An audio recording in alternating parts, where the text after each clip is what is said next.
জানি না মামিমা, কেন এমনটা হলো। মামু আজ কাউকেই তেমনভাবে জেরা করলেন না। কিছু মনে করবেন না মামু, আমার মনে হচ্ছিল কোনো তৃতীয় শ্রেণীর আইনজীবীকে নিয়োগ করেছে ওই হতভাগিনী ফাঁসির আসামি। বাসু আজ পাইপ ধরাননি, বললেন, আই অ্যাগ্রি। আমি বিশ্বাস করেছি যে চৈতালি খুনটা করেনি, কিন্তু এ ডিলে একটাও অনার্স কার্ড নেই আমার হাতে, ট্রাম্প কার্ডও নেই। সারিবদ্ধ দৌড়িতিরি ছক্কা, কি করে খেলবো?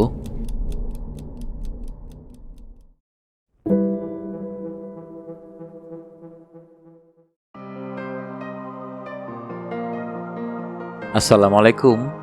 আপনারা শুনছেন অডিও বুক বাই হাসান। আজকে আপনাদের পড়ে শোনাব নারায়ণ সান্যালের লেখা কাটায় কাটায় সিরিজের গল্প জম দুয়ারে পড়ল কাটা। গল্পটির রচনাকাল প্রাকপূজা 1994। গল্পটি শারদীয়া প্রতিদিনে 1994-তে প্রকাশিত হয়েছিল। পুস্তক আকারে প্রকাশ বইমেলা 1995। বইটির প্রচ্ছদ শিল্পী ছিলেন খালেদ চৌধুরী। বইটির প্রচ্ছদ আলোকচিত্র করেছেন প্রসেনজিৎ দাশগুপ্ত। বইটির অলঙ্করণ করেছেন সন্দীপন ভট্টাচার্য ও অলকানন্দা সেনগুপ্ত। এই বইটি লেখক উৎসর্গ করেছেন তারাপ্রসাদ শিকদার এবং সুস্মিতা শিকদার বাঁকুড়াকে। এই বইটির কৈফিয়ত পৃষ্ঠায় লেখক লিখেছেন, নাগচম্পার ট্রায়াল বলটিকে এলেবেলে বলে ধরে নিলে এটি কাটা সিরিজের ১৬০তম কণ্টক। এই গোয়েন্দা গল্পগুলির গোমুখে কি আছে সে কথা নতুন করে বলার অপেক্ষা রাখে না। শরদিন্দুর অনুসরণে বলা যায় এগুলি হিন্দের বন্দী। তাহলে শুনতে থাকুন নারায়ণ সান্যালের বিখ্যাত কাটায় কাটায় সিরিজের গল্প জমদুয়ারে পড়ল কাটা। আজকে শুনবেন গল্পটির দ্বিতীয় এবং অন্তিম পর্ব।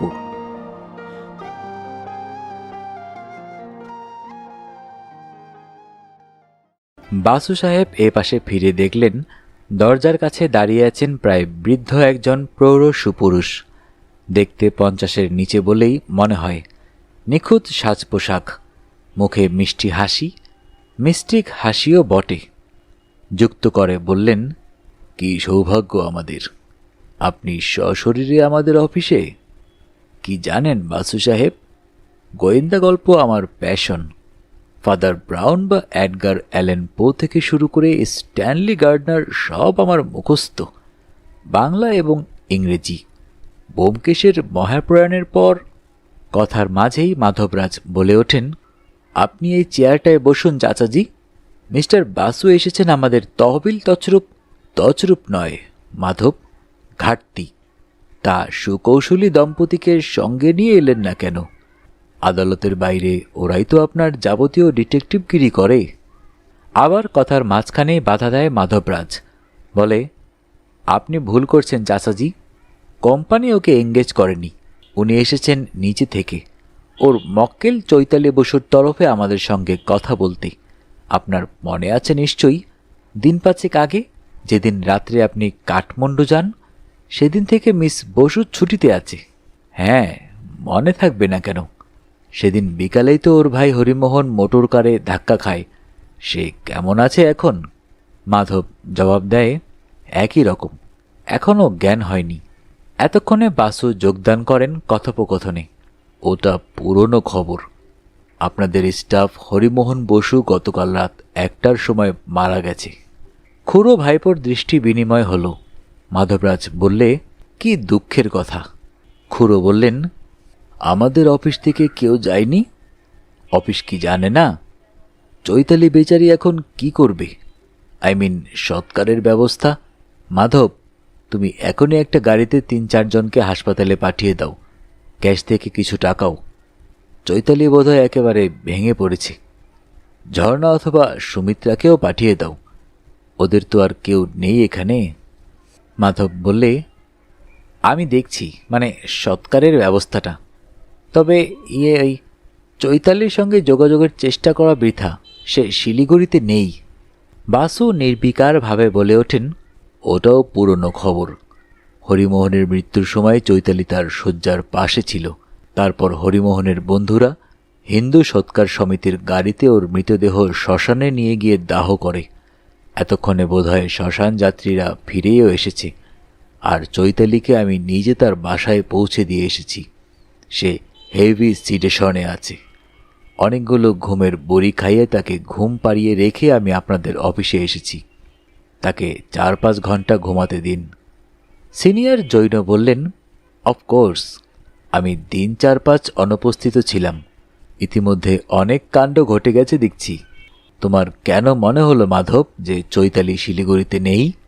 কাল দুপুরেও সে ছিল না। অন্তত কলকাতার লালবাজারের পুলিশ বলছে কাল দুপুরে সে ছিল রিপন স্ট্রিটের এক হোটেলে, ছদ্মনামে। ছদ্মনামে? চৈতালি? কেন? আর পুলিশে সে কথা বলবে কেন? সে কথা মিস্টার বাসু বলতে পারবেন। আপনি নেপাল রওনা হওয়ার পরেই আমি ক্যাশ থেকে টাকা তুলতে গিয়ে দেখি ক্যাশে কিছু নেই। তারপরেই আমি একটা কুইক অডিটের ব্যবস্থা করি। ইতিমধ্যে আপনি কাঠমান্ডু চলে গেছেন।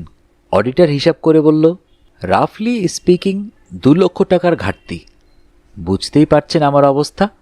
আপনি নেই, ক্যাশিয়ার ছুটিতে, ক্যাশের চাবি শুধু আমার কাছে, আর এদিকে 2 লাখ টাকার ঘাটতি।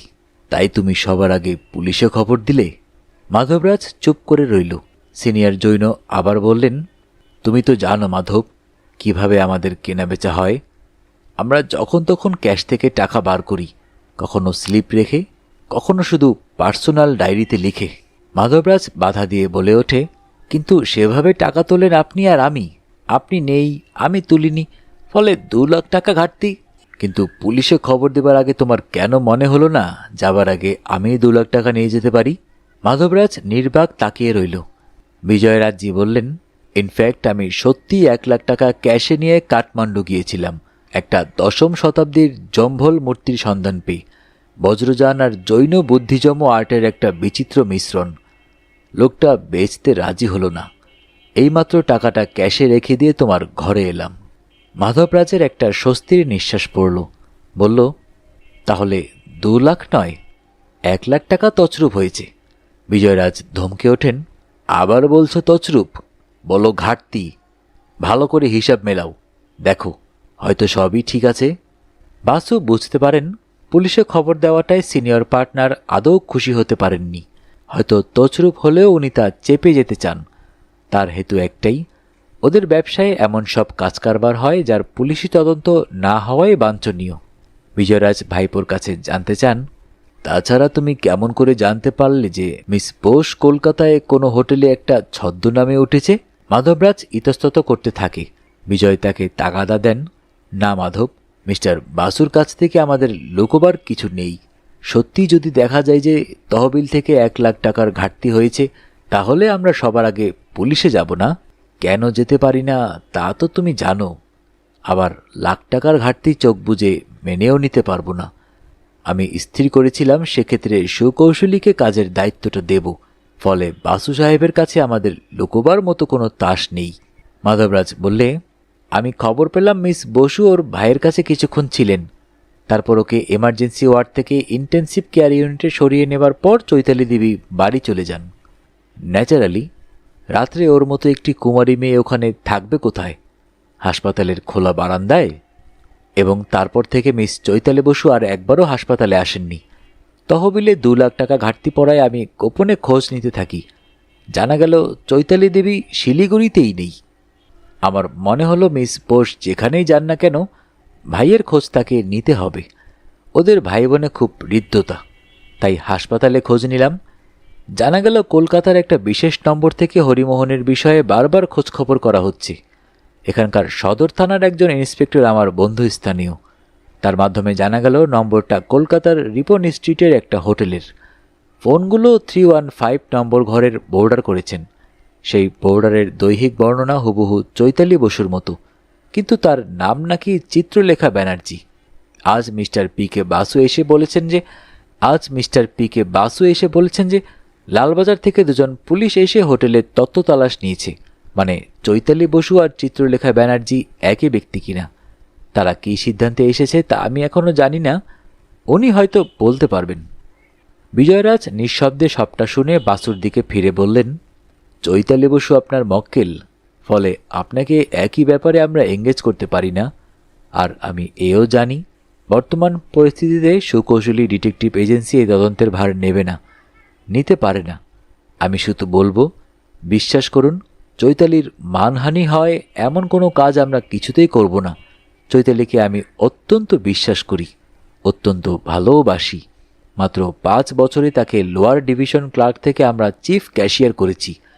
যে কাণ্ডটা ঘটে গেছে, বিশ্বাস করুন, আমি শিলিগুড়িতে উপস্থিত থাকলে তা ঘটত না। তা সত্ত্বেও যদি আপনি এই জন্য মানহানির মামলা আনতে চান, তাহলে আমাদের অনুরোধ, আমার পার্সোনাল রিকোয়েস্ট আর কি, হরিমোহনের শ্রাদ্ধের জন্য 10টা দিন সময় দিন, তারপরে ও কাজ করবেন। বাসু উঠে দাঁড়ালেন, বললেন, থ্যাঙ্কস, তাই হবে। তাছাড়া আমার মক্কেল এখনো মামলা করতে রাজি হয়নি, তার সঙ্গে এ বিষয়ে কথা বলার সময়ও এটা নয়। বিজয়রাজও উঠে দাঁড়ালেন, বললেন, আপনাকে কোনোভাবে আপ্যায়ন করতে পারলাম না, এই দুঃখ রইল। আপনি এসেছেন অ্যাগ্রিভড পার্টি হিসাবে। তদুপরি আমরা বর্তমানে মর্নিংয়ে আছি। আজ আমাদের একজন স্টাফ মারা গেছে। আমরা একটু পরেই অফিস ছুটি দিয়ে দেব। ভবিষ্যতে সুযোগ পেলে আপনাকে যথোচিত মর্যাদায় জৈন কোম্পানি আপ্যায়ন করবে। করমর্দন করে বেরিয়ে এলেন বাসু। মাধবরাজ করমর্দন করল না, গৌজ হয়ে দাঁড়িয়ে রইল একপাশে। হল কামরা পার হয়ে নির্গমন দ্বারের কাছাকাছি আসতেই কে যেন পিছন থেকে বলে ওঠে, এক্সকিউজ মি স্যার। বাসু ঘুরে দাঁড়ালেন, দেখলেন সেই রিসেপশনিস্ট মেয়েটি। সে বললে, আমার নাম সুমিত্রা, আমাকে যদি কাইন্ডলি একটা অটোগ্রাফ দিয়ে যেতেন। ও শিওর। বুক পকেট থেকে কলমটা বার করে ওর হাত থেকে অটোগ্রাফ খাতাখানা নিলেন। মেয়েটি একটা বিশেষ পাতায় আঙ্গুল দিয়ে রেখেছিল, সেটাই মেলে ধরল। বাসু দেখলেন তার ডান দিকের পাতাটা ফাঁকা, কিন্তু বাঁ দিকের পাতায় গোটা গোটা হরফে পেন্সিলে লেখা, চৈতালিকে এরা ফাঁসাতে চায়, সে সম্পূর্ণ নির্দোষ। আপনার শিলিগুড়ি হোটেলের নাম আর রুম নাম্বারটা লিখে দিন, আমি ফোন করে দেখা করব। বাসু বাঁ দিকের পাতায় লিখে দিলেন সেবক রোডের নূরজাহান হোটেলের নাম আর ঘরের নম্বরটা। ডান দিকের পাতায় দিলেন অটোগ্রাফ। থ্যাংক ইউ বলে মেয়েটি অটোগ্রাফ খাতাখানা তার ভ্যানিটি ব্যাগে ভরে নিল। বাসু লক্ষ্য করে দেখলেন অনেকেই ওদের দিকে তাকিয়ে আছে। বেলা 2টোর সময় টেলিফোন করল মেয়েটি। হ্যাঁ বলো সুমিত্রা, তুমি কখন আসতে পারবে? আপনার অসুবিধা না হলে এখনই। আমাদের অফিসে 1টার সময় ছুটি হয়ে গেছে। চৈতালির অনুপস্থিতিতেই আমরা এখনই একটা ছোট্ট কন্ডোলেন্স মিটিং শেষ করলাম। তুমি যে আমার সঙ্গে দেখা করতে আসছো, সে কথা অফিসের আর কেউ জানে কি? আগে না। ওকে, চলে এসো, আমি অপেক্ষা করব। একটু পরেই সুমিত্রা এলো নূরজাহান হোটেলে। বাসু বললেন, কি খাবে বলো? আমি তোমার অপেক্ষায় এখনো লাঞ্চ সারিনি। ওমা, সে কি কথা? আমি তো সকালে ভাত খেয়ে অফিসে এসেছি। এতক্ষণে তা হজম হয়ে গেছে, বসো, অর্ডার দিই। বাসু খাবারের অর্ডার দিলেন। ঘরেই খেতে খেতে কথাবার্তা হতে থাকে। 2 পার্টনারের অগোচরে একটা তৃতীয় পাপচক্র অফিসে কাজ করছে। তারাই তহবিল থেকে 1 লাখ টাকা সরিয়েছে। চৈতালি বেচারি মাঝখান থেকে ফেঁসে গেছে। চৈতালি টাকা সরিয়েছে এটা ওরা কেউই বিশ্বাস করে না। তবে মরণাপন্ন ভাইকে হাসপাতালে ফেলে রেখে সে রাতারাতি কলকাতা চলে যাওয়ার কোনো যুক্তিসঙ্গত কারণও ওরা খুঁজে পাচ্ছে না। সে সত্যিই কোনো হোটেলে ছদ্মনামে উঠেছিল কিনা তা সুমিত্রা জানে না। অফিসের কেউ তা বিশ্বাস করে না। বাসু ফিশ ফিঙ্গারের প্লেটটা ওর দিকে ঠেলে দিয়ে বললেন, কিন্তু চৈতালি না নিলে ক্যাশ থেকে 1 লাখ টাকা কে সরালো? মাধবরাজ, যেহেতু বিজয়রাজ অনুপস্থিত। সুমিত্রা লাইম উইথ জিনে একটা চুমুক দিয়ে 1 পিস ফিশ ফিঙ্গার তার ম্যানিকিওর করা আঙ্গুলে তুলে নিয়ে বললে, দেখুন স্যার, আমি কিছুতে বিশ্বাস করব না মাধবরাজজি 1 লাখ টাকা সরিয়েছেন। কেন সরাবেন বলুন? টাকাটা তো তারই। বিজয়রাজ বিপত্নিক এবং নিঃসন্তান। 2 দিন পরেই তো মাধবী সমস্ত সম্পত্তির অধিকারী হয়ে পড়বেন। দ্বিতীয়ত তার স্ত্রী নেপাল রাজপরিবারের মেয়ে, বাপের একমাত্র সন্তান। সেই সূত্রেও হয়তো কোটি টাকা আসবে ওর হাতে। উনি কেন মাত্র 1 লাখ টাকা সরিয়ে ছুঁচো মেরে হাতে গন্ধ করবেন? বাসু বললেন, ঠিক কথা, যুক্তিসঙ্গত কথা। কিন্তু তোমার মতে চৈতালি চুরি করেনি, করতে পারে না। বিজয়রাজ অনুপস্থিত। তিনি যাওয়ার সময় বেহিসাবি 1 লাখ টাকা নিয়ে গেছিলেন, ফিরে এসে জমা দিয়েছেন। তাহলে বাকি 1 লাখ টাকা ভল্ট থেকে উড়ে গেল কিভাবে? যুক্তিসঙ্গত কারণ তো কিছু দেখাবে। দেখাবো, শুনুন। মাধবরাজের সঙ্গে তার স্ত্রীর ঝগড়াঝাঁটি লেগেই থাকে। শুনেছি মাঝে মাঝে হাতাহাতি পর্যন্ত হয়। কোনো দিন মাধবরাজ সন্ধ্যার পর থেকে প্রচুর মদ্যপান করেন। বেহুশ হয়ে গেলে ওর দুজন খানসামা ধরাধরি করে বিছানায় শুইয়ে দেয়। 2-1 বার এমনও হয়েছে স্ত্রীর সঙ্গে ঝগড়া করে উনি হোটেলে গিয়ে রাত কাটিয়েছেন। সেই সব সুযোগে যখন মাধবরাজ বেহুশ, তখন তার খানসামা বা ড্রাইভার অনায়াসে ওর চাবির গোছা থেকে ক্যাশ ভল্ট চাবির মোমের ছাপ তুলে নিয়ে থাকতে পারে, কিন্তু কম্বিনেশন নম্বরটা, ওটা আমরা বুঝতে পারিনি। এই কোড নাম্বারটা কখনো শুনেছ? 362436। হ্যাঁ, শুনেছি। এটা কোনো একজন এজেন্টের কোড নম্বর। এজেন্ট? কিসের এজেন্ট? এখানে যেসব কেনাবেচা হয় তা সবসময় সরল পথে আসে না। কিছু স্মাগলড, কিছু চোরাই মালও হাত ফিরি হয়। যারা করে তাদের নামধাম খাতাপত্রে কিছু থাকে না। মালিকরা জানেন। তাদের চিঠিপত্র আসে কনফিডেন্সিয়াল ছাপমারা, গালা মোহর করা খামে, স্পিড পোস্টে, রেজিস্ট্রি ডাকে অথবা কুরিয়ার সার্ভিসে। সেসব খাম আমরা খুলতে পারি না। ডাকে তার কোনো এন্ট্রিও হয় না। যথাপ্রাপ্তি মাধবরাজের কাছে পাঠিয়ে দেওয়া হয়। তিনি কিছু নিজেই ডিসপোজ করেন, কিছু হাতে হাতে দিয়ে আসেন বড় সাহেবকে। এরকম অনেক কোড নম্বর লেখা সিল্ড খামের চিঠি আমরা পাই। তার ভিতরে বিশেষ নম্বরের চিঠিও আসে। টাইপ করা ঠিকানা, কোণে টাইপ করা 362436। বাসু বললেন, তোমার স্মরণশক্তি তো ভালো। 1.5 পেগ জিনের আমেজ নিয়ে মেয়েটি হাসল। বলল, আপনি নামকরা ডিটেকটিভ, কিন্তু ওই বিরাট নম্বরটার বিশাল তাৎপর্যটা ধরতে পারেননি। ওটা 3,62,436 নয় স্যার। তবে বলতে একটু সংকোচ হচ্ছে। সংকোচ কিসের সুমিত্রা? তোমার নিজের ভাইটাল স্ট্যাটিস্টিক্স নয় যখন, তখন তো এটা একটা একাডেমিক ডিসকাশন। তোমাদের অফিসে যে কয়জন মহিলা কর্মী আছেন তাদের মধ্যে কারো মাপের সঙ্গে ওটা মেলে? ওই 36, 24, 36। সুমিত্রা অবাক হলো, অপ্রস্তুত হলো। জিনের গ্লাসটা নাড়াচাড়া করতে করতে আর চোখে ওই নির্বিকার বৃদ্ধকে এক নজর দেখে নিয়ে বললে, না, এমপ্লয়ি নয়, এজেন্ট, মহিলা এজেন্ট একজন। I C.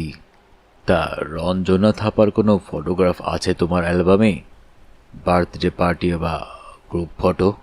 সুমিত্রা আর এক চুমুক পান করতে যাচ্ছিল। এক কথায় একটু সচকিত হয়ে গ্লাসটা নামিয়ে রেখে বললে, ফটো দেখার দরকার হবে না স্যার। ঠিকই ধরেছেন। কিভাবে আন্দাজ করলেন জানি না, তবে রঞ্জনার মাপ ওই রকমই বটে। বাসু মুখ নিচু করে চিকেন কাবাব চিবোতে ব্যস্ত। চোখে চোখে না তাকিয়ে নির্বিকারভাবে বললেন, ছিল, এখন নয়। তাই নয়? কি? রঞ্জনার ভাইটাল স্ট্যাটিস্টিক্স। ও তো গল ব্লাডার অপারেশন করাতে ছুটি নেয়নি, তাই মাঝের 24টা এখন আর। তাই নয়? সুমিত্রা রীতিমতো চমকে ওঠে, বলে, কি আশ্চর্য! আপনি তাও জানেন? কিন্তু আমি যদ্দূর জানি আপনার মক্কেল তো জানে না। চৈতালি জানি কিনা জানি না, সে আমাকে এ বিষয়ে কিছু বলেনি। আমার মনে একটা সম্ভাবনা জেগেছিল মাত্র। তোমার স্বীকৃতিতে এখন জানলাম। ফলে তোমার স্বীকৃতি মোতাবেক আমরা 3 জন খবরটা জানি, তুমি, আমি আর রঞ্জনা নিজে। অফিসে আর কেউ জানে? সুমিত্রা একেবারে অন্য একটি প্রসঙ্গের অবতারণা করল। আমি আর একটা জিন নেব স্যার। শিওর? বাসু কলবেল বাজালেন। বেলবয় দরজার ওপাশেই অপেক্ষা করছিল। ইতিপূর্বেই ভালো টিপস পেয়েছে। হুকুম মাত্র সে 1 প্লেট চিজ, ফিশ ফিঙ্গার আর জিন লাইম নিয়ে এলো। বাসু ইতিমধ্যে ন্যাপকিনে মুখ মুছে একটা ড্রাই মার্টিনি তুলে নিয়েছেন হাতে। বললেন, আমার প্রশ্নটা মুলতবি আছে সুচিত্রা। আর কে জানে? তোমার কর্তা? না, সে জানে না। অফিসের সিক্রেট আমরা বাড়িতে আলোচনা করি না। ও তার অফিসের কথা বলে না, আমিও বলি না। গুড। অফিসের আর কেউ কি জানে? সুমিত্রা তার গ্লাসে একটা চুমুক দিয়ে বলল, আরও একজন জানত, গতকাল পর্যন্ত। আজ আর সেও জানে না। ভ্রুকুঞ্চন হলো বাসুর। বললেন, আই সি। কিন্তু সে যে জানত তা তুমি কেমন করে জানলে? সে নিজেই স্বীকার করেছিল না রঞ্জনা?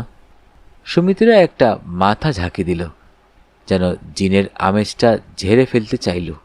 বলল, কি দরকার স্যার এসব অপ্রিয় আলোচনায়? এর সঙ্গে তহবিল তসরুপের তো কোনো সম্পর্ক নেই। বাসু বললেন, আছে কি নেই তা তুমি জানো না, তবে সে ছেলেটা সব আনন্দ বেদনার অবসান হয়ে গেছে। সে এখন নিন্দাস্তুতির ঊর্ধ্বে। রঞ্জনাও বোধহয় তার গল ব্লাডারের স্ফীতি থেকে মুক্তি পেয়েছে। প্রসঙ্গটা আদালতে উঠবে না, কিন্তু আমার জানা দরকার। বলো সুমিত্রা, রঞ্জনার অবাঞ্ছিত মাতৃত্বের জন্য যে হরিমোহনই দায়ী, একথা তোমাকে কে বলেছিল? রঞ্জনা না হরিমোহন? না, রঞ্জনা নয়, হরিমোহনও নয়। নিতান্ত ঘটনাচক্রে মাধবরাজ্যের সঙ্গে হরিমোহন নেপালে যায় কিউরিও সংগ্রহে। সপ্তাহখানেক ওরা দুজনে ছিলেন রঞ্জনার বাড়িতে। কি করে কি হয়েছে ঠিক জানি না। মাস তিনেক পরে হরি আমার মাধ্যমে আমার এক দিদির সাহায্য চাই। তোমার দিদি? কে তিনি? শিলিগুড়িরই একজন প্রাইভেট প্র্যাকটিশনার, গাইনি। দিদি ভেবেছিল ওরা স্বামী স্ত্রী।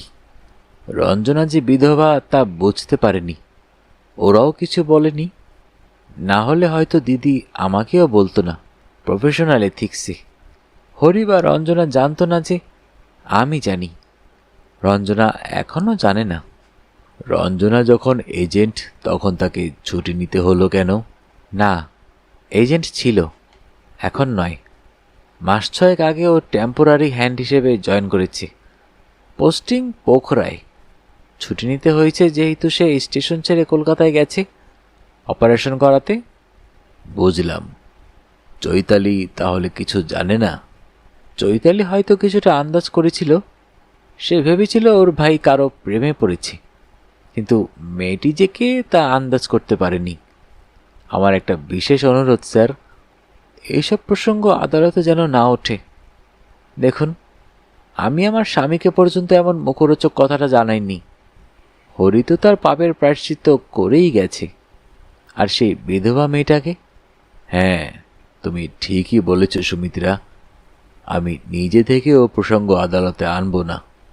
তাছাড়া কেসটা হয়তো আদালতে যাবেই না। তোমাদের বড় কর্তার হাবে ভাবে তাই মনে হলো। দমদম এয়ারপোর্টে ডোমেস্টিক অ্যারাইভাল দরজার সামনেই দাঁড়িয়েছিল কৌশিক। রাত তখন 9টা। ডিকিতে ওর সুটকেসটা তুলে দিয়ে কৌশিক রওনা হলো নজরুল সরণি ধরে। জিজ্ঞাসা করল, ওদিকে কিছু সুরাহা হলো? না, সুরাহা হয়নি কিছু, তবে কিছু তথ্য সংগ্রহ করা গেছে। কিছু দুঃসংবাদও আছে। হরিমোহন কাল মারা গেছে। আর চৈতালি? হ্যাঁ, তার পাত্তা পাওয়া গেছে। আরও জানা গেছে ঘাটতির পরিমাণ 2 লাখ নয়, 1 লাখ। কারণ সিনিয়র পার্টনার স্বীকার করেছেন কাউকে কিছু না বলে তিনি 1 লাখ টাকা ক্যাশ থেকে বার করেছিলেন, ফেরত দিয়েছেন। ও মা, এমনও হয় নাকি? হয়। ওদের কারবারটা অদ্ভুত। এদিককার খবর কি বলো? সুজাতার ধারণা সে নজরবন্দি হয়ে আছে। সে ফোন করেছিল নিজে থেকেই। একবার দুপুরে ট্যাক্সি নিয়ে এদিক ওদিক ঘুরেছিল। ওর মনে হলো কেউ ওকে ক্রমাগত অনুসরণ করে চলেছে একটা জিপে জিপে।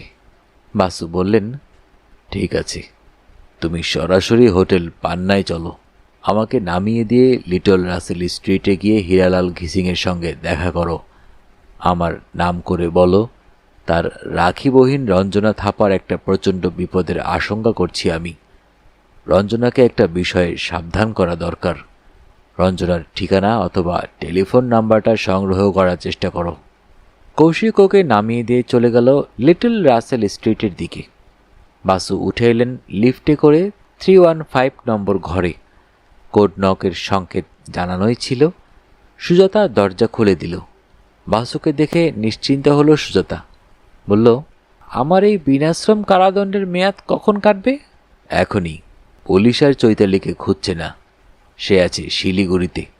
তুমি গুছিয়ে নাও, চলো চেক আউট করে আমরা বেরিয়ে যাই। আমি চেক আউট করবো চিত্রলেখা ব্যানার্জির পরিচয়ে?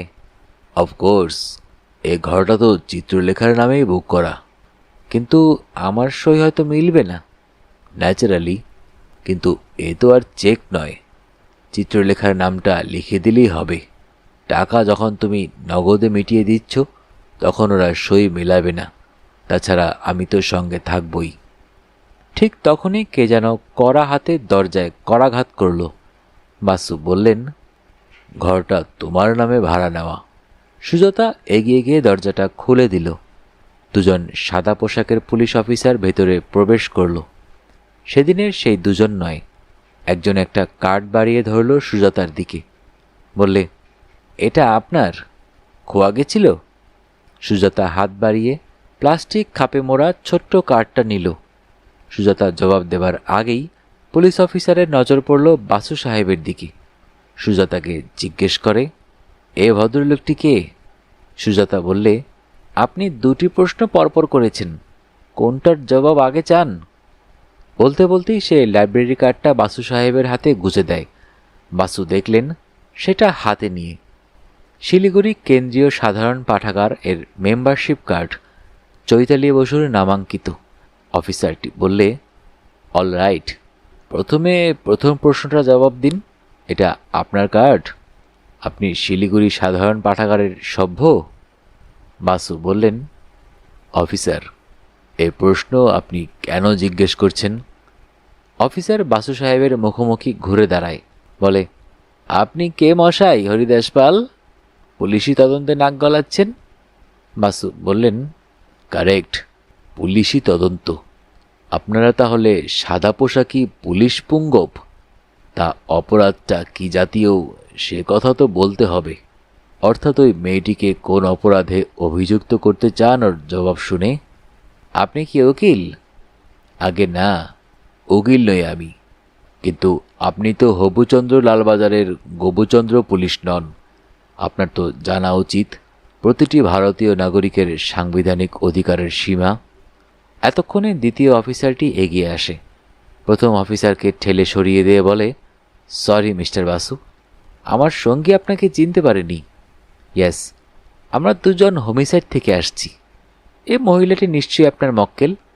আমরা এখনই ওকে গ্রেপ্তার করছি না, আমরা কিছু খবর সংগ্রহ করতে এসেছি মাত্র। কথা বলতে বলতেই অফিসারটি তার ইনসাইড পকেট থেকে শনাক্তিকরণ কার্ডটা বার করে বাসু সাহেবকে দেখালো। বাসু বললেন, ওকে, হোমিসাইড। তা খুনটা কে হয়েছে? প্রথম অফিসার বললে, সে কথা বলতে আমরা বাধ্য নই। বাসু বললেন, কারেক্ট, সেটা আপনাদের পুলিশি অধিকার।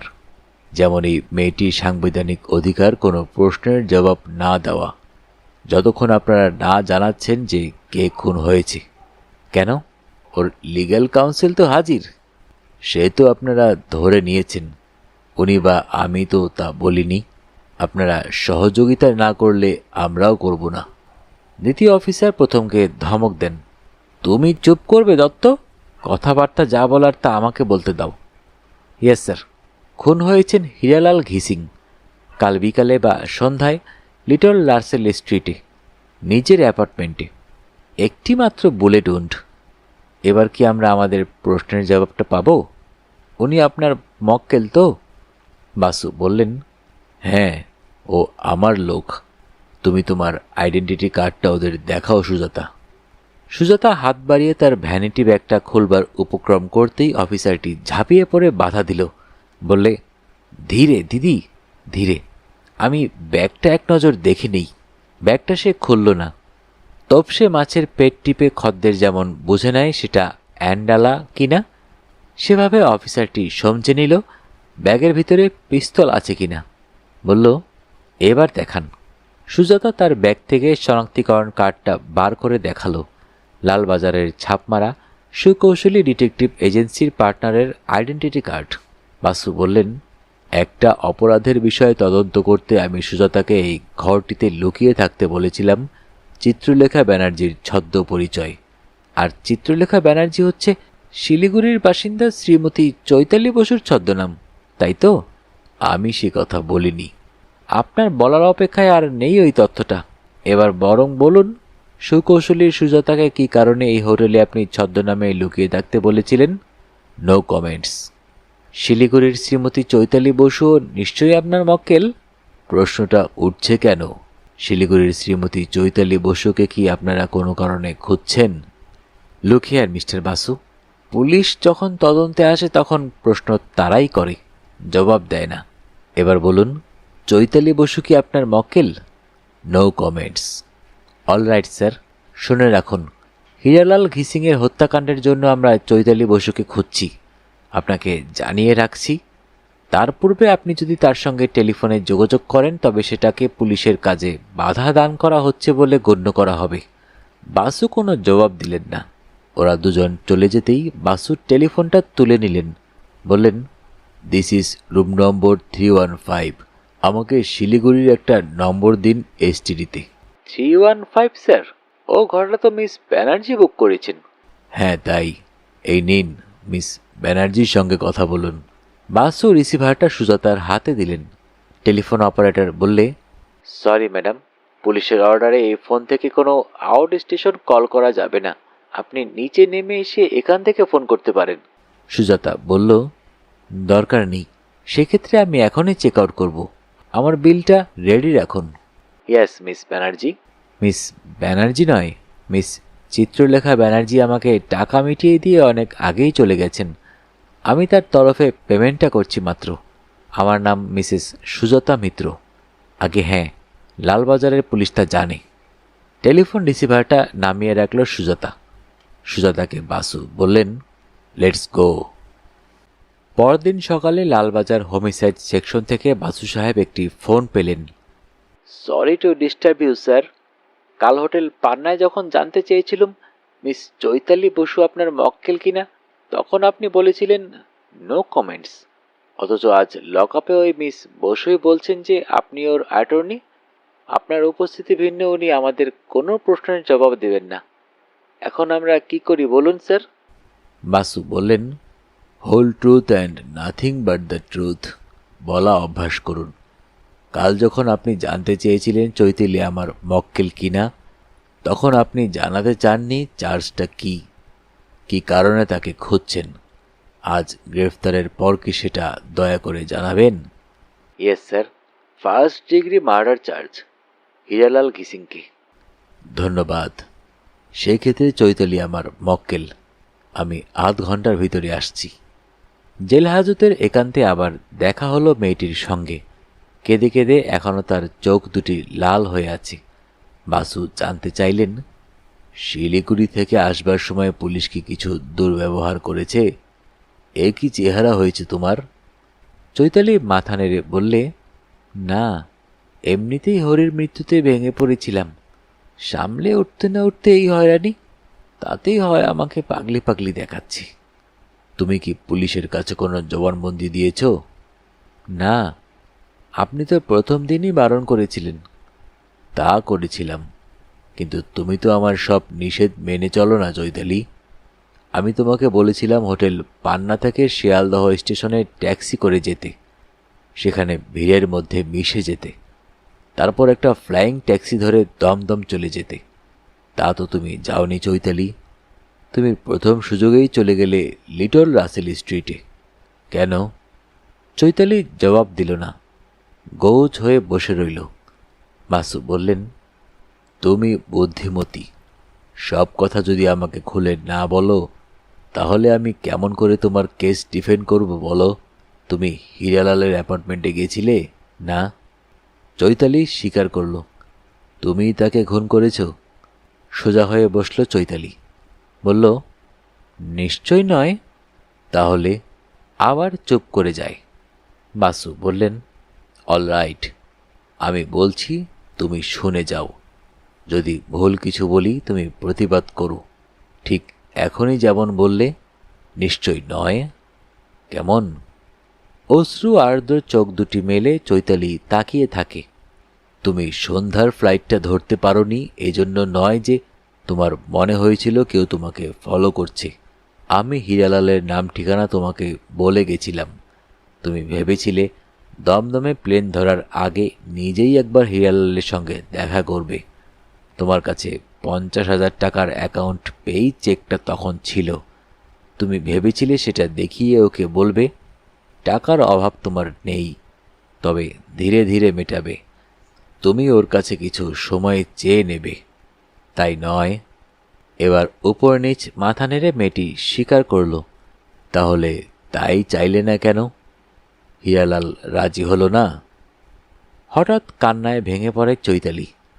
অনেক সান্ত্বনা দিয়ে, অনেক মিষ্টি কথা বলে ধীরে ধীরে ওর জবানবন্দিটা সংগ্রহ করলেন বাসু সাহেব। হ্যাঁ, সে ভেবেছিল হীরালালকে রাজি করাতে পারবে। হীরালালজির রাখি বহিন রঞ্জনা ওর বিশেষ বন্ধু, প্রয়োজন হলে রঞ্জনাকে দিয়ে রাজি করাবে। হরি যখন টাকাটা ওকে দিতেই আসছিল তখন টাকাটা দিয়ে দেওয়াই মঙ্গল। অন্তত কিছু সময় চেয়ে নিয়ে চেষ্টা করতে দোষ কি? স্কাইলার্ক অ্যাপার্টমেন্ট মস্ত প্রাসাদ, দুদিকে দুটো লিফট। চৈতালি যখন ওখানে গিয়ে পৌঁছায় তখন বেলা 3:15। এলাকাটা ফাঁকা ফাঁকা, তবে লিফটম্যান ছিল। চৈতালি নিজের বোর্ডে হীরালাল ঘিসিংয়ের অ্যাপার্টমেন্ট নাম্বারটা খুঁজছিল।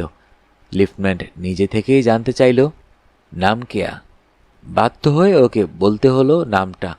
লিফটম্যান বললে আইয়ে, 7 তলা, 3 নম্বর অ্যাপার্টমেন্ট। 7 তলায় প্যাসেজে নেমে চৈতালি জনমানব দেখতে পেল না। লিফটটা নেমে গেল। ও করিডোর দিয়ে একটু এগিয়ে দেখল একটা দরজায় 3 নম্বর লেখা। চৈতালি বার 2 বেল বাজায়, কোনো সাড়া জাগে না। তবে হ্যান্ডেল ঘুরিয়ে ঠেলতেই দরজাটা খুলে গেল। ও ঘরের ভিতরে ঢুকে একবার বলে, ভিতরে কে আছেন? শুনছেন? ভিতরটা আলো আধারি, পর্দাগুলো টানা। হঠাৎ ওর নজর হয় ঘরের ও প্রান্তে একটা খাটে চিত হয়ে কে যেন শুয়ে আছে। ও কাছে এগিয়ে যেতে গিয়ে দেখল মেঝেটা পিছল, রক্ত। তখনই ও বুঝতে পারল লোকটা চিত হয়ে শুয়ে নেই, মরে গেছে। বাসু জানতে চাইলেন, তুমি কি করে বুঝলে লোকটা মরে গেছে? ওর গায়ে হাত দিয়ে একেবারে ঠান্ডা। তারপর আমি পালিয়ে এলাম। না চৈতালি, ওই সময় তুমি তোমার ভ্যানিটি ব্যাগ খুলেছিলে, না হলে তোমার ব্যাগ থেকে লাইব্রেরি কার্ডটাও ঘরে পড়ে থাকতো না। কেন খুলেছিলে ব্যাগ? ব্যাগ খুলেছিলাম? তা হবে, হয়তো রুমাল বার করতে, কপালের ঘাম মুছতে। বাসু সাহেব ধমকে ওঠেন, অহেতুক মিছে কথা বলো না চৈতালি। সেই মর্মান্তিক মুহূর্তে কপালের ঘাম মুছবার প্রয়োজন হলে তুমি আঁচল ব্যবহার করতে, রুমাল নয়। বলো, কেন খুলেছিলে তোমার হাত ব্যাগ? কি আশ্চর্য, আমি আদৌ ব্যাগ খুলেছিলাম কিনা তা আমার মনেই পড়ছে না। তাহলে শিলিগুড়ি লাইব্রেরির মেম্বারশিপ কার্ডটাও ঘরে পাওয়া গেল কি করে? ও ঘরে ওই মর্মান্তিক মুহূর্তে তুমি তোমার হাত ব্যাগ খুলতে পারো দুটো হেতুর যে কোনো একটাতে। হয় রিভলভারটা ব্যাগ থেকে বার করতে, অথবা সেটা ভিতরে ঢোকাতে। বলো কোনটা? ওটা ব্যাগে ঢোকাতে। That's better. ওটা মেঝেতে পড়েছিল? হ্যাঁ, রক্তের মধ্যে। তুমি কি করে চিনতে পারলে যে ওটাই হরির রিভলভার? চৈতালি স্বীকার করল, দেখেই ও চিনতে পেরেছিল। তুলে নিয়ে ও সংলগ্ন বাথরুমে যায়। আলো জ্বেলে নম্বরটা দেখে, বুঝতে পারে এটাই হরির হারানো রিভলভারটা। সেটাকে জলে ধুয়ে নিয়ে ও হাত ব্যাগে ভরে ফেলে। ফেরার সময় ও লিফট দিয়ে নামে না, সিঁড়ি দিয়ে হেঁটে নামে। আর কারোর সঙ্গে ওর দেখা হয়নি। তারপর ও একটা ট্যাক্সি নিয়ে দমদমের দিকে যায়। মাঝপথে একটা টেলিফোনের বুথ দেখতে পেয়ে ট্যাক্সিটা ছেড়ে দেয়। শিলিগুড়িতে ফোন করে। ডাক্তার সামন্তের সঙ্গে ওর কথা হয়। সামন্ত নাকি ওকে ধমকের সুরে শিলিগুড়ি ফিরে যেতে বলেন। হরি কেমন আছে জানতে চাওয়ায় রুড়ো স্বরে বলেন, এখনও বেঁচে আছে। এই প্রথম ওর মনে হলো হরি তাহলে বাঁচবে না। হরি যে মারা যেতে পারে এটা কি জানি কেন ওর অন্তর থেকে বিশ্বাস হয়নি। যদিও ডাক্তারবাবু বলেছিলেন কেসটা খুবই খারাপ। ডাক্তারবাবুর সঙ্গে টেলিফোনে কথা বলার পর চৈতালি সামনের পার্কের বেঞ্চিতে গিয়ে বসেছিল।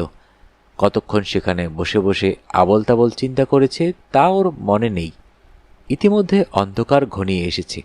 ওকে পার্কের বেঞ্চিতে ওইভাবে অনেকক্ষণ একা বসে থাকতে দেখে হঠাৎ একজন গুন্ডামতো লোক ঘনিয়ে এসে বেঞ্চির অপর প্রান্তে বসে। তখনই সংবিত ফিরে পায় চৈতালি। দেখে সন্ধ্যা 6:30 বাজে। তৎক্ষণাৎ ও ট্যাক্সি নিয়ে দমদমে এয়ারপোর্টের দিকে ছোটে, কিন্তু ইন্ডিয়ান এয়ারলাইন্স কাউন্টারে গিয়ে খবর পায় বাগডোগরার প্লেন মিনিট 10 আগে ছেড়ে গেছে। চৈতালি দিশেহারা হয়ে ঝরঝরিয়ে কেঁদে ফেলে। কাউন্টারে তখন লোকজন বিশেষ ছিল না। এয়ারলাইন্সের কাউন্টারে বসা মেয়েটি জানতে চায় ওর কি হয়েছে, কেন এভাবে ভেঙে পড়েছে সে। চৈতালি তাকে জানায় যে দুনিয়ায় আর তার কেউ নেই, একমাত্র আছে এক যমজ ভাই। ও খবর পেয়েছে যে সেই ভাইটি শিলিগুড়ি হাসপাতালে মরণাপন্ন, মোটর অ্যাক্সিডেন্ট কেস। এইমাত্র ডাক্তারবাবুর সঙ্গে টেলিফোনে কথা হয়েছে, আজ রাত্রিটা কাটে কি না কাটে। কাউন্টারের মেয়েটির করুণা হয়, ওকে অপেক্ষা করতে বলে। দেখি আপনার জন্য কি করতে পারি। চৈতালি বলে, কি আর করবেন, বাগডোগরা যাওয়ার প্লেন তো আবার কালকে পাবো। Just wait and see. কথা দিতে পারছি না, কিন্তু নিতান্তই ভাগ্য। উত্তরবঙ্গে টি বোর্ড আর টি প্ল্যান্টার্স অ্যাসোসিয়েশনের যৌথ উদ্যোগে কি একটা অধিবেশন হচ্ছে। এই জন্য ওই সংস্থার তরফে একটা ছোট প্লেন চার্টার করা হয়েছে। কাউন্টারের মেয়েটি তা জানত। সেটা রাত 8টায় ছাড়বে। ছোট প্লেন, 30 জনের আসন, কিন্তু ওরা যাচ্ছে মাত্র 23 জন। ফলে স্থানাভাব হবে না, তবে অনুমতি জোগাড় করতে হবে। কাউন্টার গার্ল মেয়েটি সত্যি ভালো। যারা প্লেনটা চার্টার করেছেন তাদের বড় কর্তাকে গিয়ে চৈতালির বিপদের কথা সে জানায়। ইন্ডিয়ান টি বোর্ডের বড় কর্তার দয়া হয়, তিনি ওকে ওদের প্লেনে তুলে নিতে রাজি হয়ে যান। চৈতালি জানতে চেয়েছিল তাকে ভাড়া বাবদ কী দিতে হবে। জবাবে ওরা জানান যে যেহেতু প্লেনে এখনও 5-6টি ফাঁকা আসন আছে এবং যেহেতু চৈতালির জন্য ওদের সংস্থাকে বাড়তি কিছু খরচ করতে হচ্ছে না, ফলে ওরা চৈতালির কাছ থেকে কিছুই নেবেন না। চৈতালি ওই প্লেনেই বাগডোগরা চলে আসে। ওদের একটি গাড়ি শিলিগুড়ি হাসপাতালের দিকে আসছিল, তাতেই ওরা চৈতালিকে লিফট দেন। রাত প্রায় 10:30 নাগাদ চৈতালি হাসপাতালে এসে পৌঁছায়। হরিমোহন তখনও বেঁচে ছিল, যদিও তার জ্ঞান ছিল না। জ্ঞান ওর আদৌ হয়নি এই কয়দিনে। বাসু জানতে চাইলেন, তোমার স্টেটমেন্ট অনুযায়ী যখন তুমি দমদম এয়ারপোর্টে পৌঁছাও তখনও তোমার ভ্যানিটি ব্যাগে ছিল হরিমোহনের রিভলভারটা। সিকিউরিটি চেকিংয়ের আগে সেটা নিশ্চয়ই তুমি সরিয়ে ফেলেছিলে। কোথায়? লেডিস টয়লেটে লিটার বিনে। জেলখানার মেট্রন এগিয়ে এসে বলল, আপনাদের কথা কি এখনো শেষ হয়নি? সময় কিন্তু শেষ হয়ে গেছে স্যার। বাসু উঠে দাঁড়ান, বলেন, না, আমাদের কথাবার্তা শেষ হয়ে গেছে। চৈতালির দিকে ফিরে বলেন, মনকে শক্ত করো চৈতালি, আমাদের শেষ পর্যন্ত লড়তে হবে। চৈতালি নত নয়নে নীরব রইল। দায়রা জজ রামেশ্বর গঙ্গোপাধ্যায়ের এজলাসে সেদিন কৌতূহলী মানুষের ভিড় মন্দ হয়নি। খবরটা মুখরোচক রূপেই সংবাদপত্রে প্রকাশিত হয়েছিল। হীরালাল ঘিসিংয়ের হত্যা মামলার বিবরণ। দায়রা জজ এজলাসে এসে বসলেন। আদালতের উপর দৃষ্টি বুলিয়ে টেবিলের উপরে রাখা ফাইলটা তুলে নিয়ে বললেন, আজকের প্রথম মামলা হীরালাল ঘিসিংয়ের অস্বাভাবিক মৃত্যু সম্পর্কিত। State versus miss Chaitali Basu. প্রতিবাদী জামিন পাননি এবং আদালতে উপস্থিত আছেন দেখছি। তার তরফে ওকালতনামা দাখিল করেছেন barrister P K. Basu. Is the defence ready, counsellor? Basu ডান হাত তুলে গাত্রোত্থানের একটা উদ্যোগ দেখিয়ে বললেন, ইয়েস ইওর অনার। ওপাশ থেকে এপিপি শিবেন গুহ উঠে দাঁড়ান, বলেন, প্রসিকিউশনের প্রস্তুত হুজুর। জজ সাহেব বললেন, অল রাইট। আপনি কি কোনো প্রারম্ভিক ভাষণ দিতে চান মিস্টার এপিপি? একটি বাও করে অ্যাডভোকেট গুহ বললেন, কেসটি জটিল নয় ইওর অনার, কোনো প্রারম্ভিক ভাষণ নিষ্প্রয়োজন। আদালত অনুমতি করলে আমি সরাসরি প্রথম সাক্ষীকে ডাকতে পারি। বেশ, ডাকুন। বাসু সাহেবের কর্ণমূলে কৌশিক প্রশ্ন করে, বাদীপক্ষ প্রারম্ভিক ভাষণ না দিলে কি এই প্রতিবাদী পক্ষ দিতে পারেন না? বাসু বললেন, থামো না বাবু, পরে জিজ্ঞেস করো, এখন শুধু শুনে যাও। পুলিশ পক্ষের প্রথম সাক্ষী স্কাইলার্ক অ্যাপার্টমেন্টের জনৈক লিফটম্যান হরিকিষণ দোবে। শুক্রবার 11 ফেব্রুয়ারি রাত 7টার সময় সেই প্রথম মৃতদেহ আবিষ্কার করে। এপিপি কর্তৃক জিজ্ঞাসিত হয়ে সে নিজের পরিচয় দেয় এবং কিভাবে মৃতদেহ আবিষ্কার করে সে কথা বিস্তারিত জানায়। তার জবানবন্দি অনুযায়ী পোস্টাল পিয়ন স্কাইলার্ক অ্যাপার্টমেন্টের ঘরে ঘরে অথবা পৃথক পৃথক লেটার বক্সে চিঠি ফেলে যায় না। সেই কাজটা দুজন লিফটম্যানকে ভাগ করে করতে হয়। পোস্টাল পিয়ন একটা বড় লেটার বাক্সে সব চিঠি ঢেলে দিয়ে যায়। দোবে তালা খুলে সেগুলি ফ্লোর ওয়াইজ সাজায়। যাদের নামে লেটার বাক্স আছে তাদের বাক্সে তাদের চিঠি ফেলে দেয়। ঘটনার দিন সন্ধ্যার ডাকে 7 তলার বাসিন্দা হীরালাল ঘিসিংয়ের নামে একটি চিঠি এসেছিল। হীরালাল ঘিসিংয়ের কোনো লেটার বক্স নেই। অ্যাপার্টমেন্টের ঠিকানায় তার চিঠিপত্র আসেও কদাচিৎ। এলে লিফটম্যান ওর দরজার তলা দিয়ে চিঠিখানি ভিতরে ঠেলে দেয়। সেদিনও সে তাই করতে গিয়েছিল, কিন্তু ওর নজর হয় সদর দরজাটা বন্ধ নেই, ইঞ্চিখানেক ফাঁক হয়ে আছে। তাই সে বেল বাজায় 2-3 বার, কেউ সাড়া দেয় না। তখন সে ঠেলে দরজাটা খোলে। ঘর অন্ধকার। দেওয়ালের বাদিকে সুইচ বোর্ডটা কোথায় তা জানা ছিল দোবেজির। সে আলোটা জ্বালে, তৎক্ষণাৎ দেখতে পায় বিভৎস দৃশ্যটা। দোবেজি জানত পাশের অ্যাপার্টমেন্টেই থাকেন একজন ডাক্তারবাবু। ঘটনাচক্রে তিনি বাড়িতে ছিলেন। দোবেজি তাকে ডেকে নিয়ে আসে। তিনি হীরালালকে স্পর্শমাত্র করেই বলেন, অনেকক্ষণ আগে মারা গেছেন। ডাক্তারবাবুর ঘর থেকেই অ্যাপার্টমেন্টের কেয়ারটেকার এবং থানায় টেলিফোন করা হয়। পুলিশ এসে পৌঁছায় আধ ঘন্টার মধ্যে। শিবেন গুহ জিজ্ঞাসা করেন, হীরালাল ঘিসিংকে তুমি জীবিত অবস্থায় শেষ কখন দেখেছ? सुबह करीब 9:30 बजे हुजूर, जब उन्होंने दफ्तर गए। তারপর তিনি কখন ফিরে আসেন তা জানো না? দেখনি?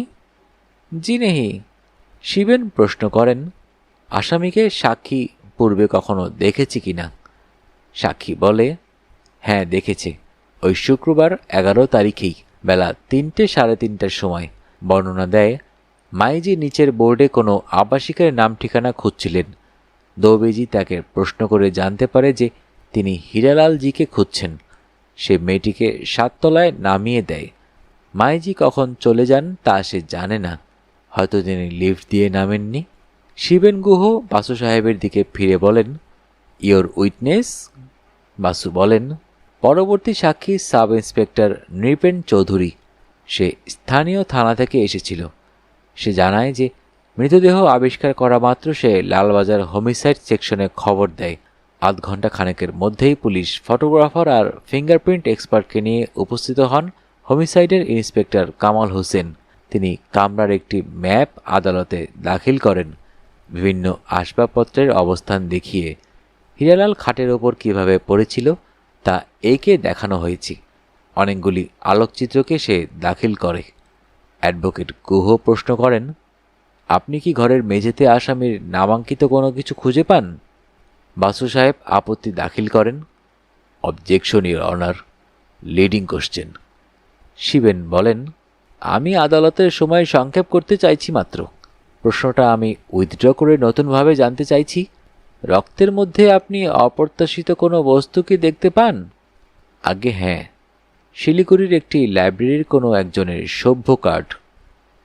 সেটি কি আপনি সঙ্গে করে এনেছেন? তাহলে কার্ডটা পড়ে দেখুন কার নামে ওই সভ্য কার্ড ইস্যু করা হয়েছিল। সাক্ষী তার ব্রিফকেস খুলে প্লাস্টিকে জড়ানো একটি লাইব্রেরি কার্ড বার করে বলেন, এটি বর্তমান মামলার আসামি শ্রীমতী চৈতালি বসুর নামাঙ্কিত কার্ড। তার এবং লাইব্রেরিয়ানের একাধিক স্বাক্ষর আছে। বাসু সাহেবকে দেখিয়ে সেটি বাদীপক্ষের এক্সিবিট হিসেবে আদালতে নথিবদ্ধ করা হলো। ইন্সপেক্টর কামাল হোসেনকেও বাসু কোনো প্রশ্ন করলেন না।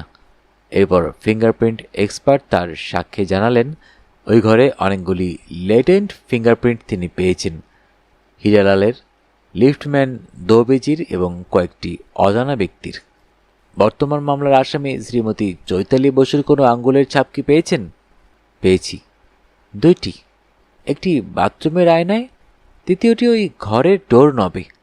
প্রথমটি আসামির ডান হাতের মধ্যমার, দ্বিতীয়টি তার ডান হাতেরই বৃদ্ধাঙ্গুষ্ঠের। আপনি কি এ বিষয়ে নিঃসন্দেহ? আগে হ্যাঁ, যতগুলি পয়েন্ট অফ সিমিলারিটি পাওয়া গেলে নিঃসন্দেহ হওয়া যায় তার চেয়ে বেশি পাওয়া গেছে। আমি ফিঙ্গারপ্রিন্টের আলোকচিত্র সঙ্গে করেই নিয়ে আসছি, আপনারা চাইলে আদালতে দাখিল করতে পারি। বাসু সাহেবের অনুমতি নিয়ে তাই করা হলো। এরপর সাক্ষী দিতে এলেন অটোপসি সার্জন। তার মতে মৃত্যুর কারণ একটি .22 রিভলভারের বুলেট। বা চোখের প্রায় 5 সেন্টিমিটার উপরে তা কপালে আঘাত করে, তাতে প্রচুর রক্তক্ষরণ হয়। মৃত্যু কখন হয়েছিল বলে মনে হয়? আমার মতে ঘটনার দিন অর্থাৎ 11 ফেব্রুয়ারি বেলা 2টো থেকে সন্ধ্যা 6টার মধ্যে উনি মারা যান। গুলিবিদ্ধ হওয়ার সঙ্গে সঙ্গে? না, আমার তো মনে হয় না। গুলিবিদ্ধ হয়ে হীরালালজি জ্ঞান হারিয়ে খাটের ওপর লুটিয়ে পড়েন, কিন্তু তার হৃৎপিণ্ডের কাজ বন্ধ হয় না। অন্তত 15 মিনিট, না হলে এত রক্তপাত হতো না। রক্ত বালিশ ভিজিয়ে মেঝেতে অনেকখানি জায়গা জুড়ে পড়েছিল। আপনি কি মৃতদেহের মস্তিষ্কের ভিতর থেকে বুলেটটি উদ্ধার করতে পেরেছিলেন? হ্যাঁ, 2জন সাক্ষীর উপস্থিতিতে আমি তা ব্যালিস্টিক এক্সপার্টকে দেখিয়েছিলাম। শিবেন গুহ এবার বাসু সাহেবের দিকে ফিরে বলেন, আপনি এবার জেরা করতে পারেন। বাসু উঠে দাঁড়ালেন, বললেন, একটা কথা আমাকে বুঝিয়ে বলুন ডক্টর সান্যাল। আপনার মতে হীরালাল ঘিসিং যখন গুলিবিদ্ধ হন তখন আততায়ী তার থেকে আন্দাজ কতটা দূরে ছিল? তা আমি কেমন করে জানব?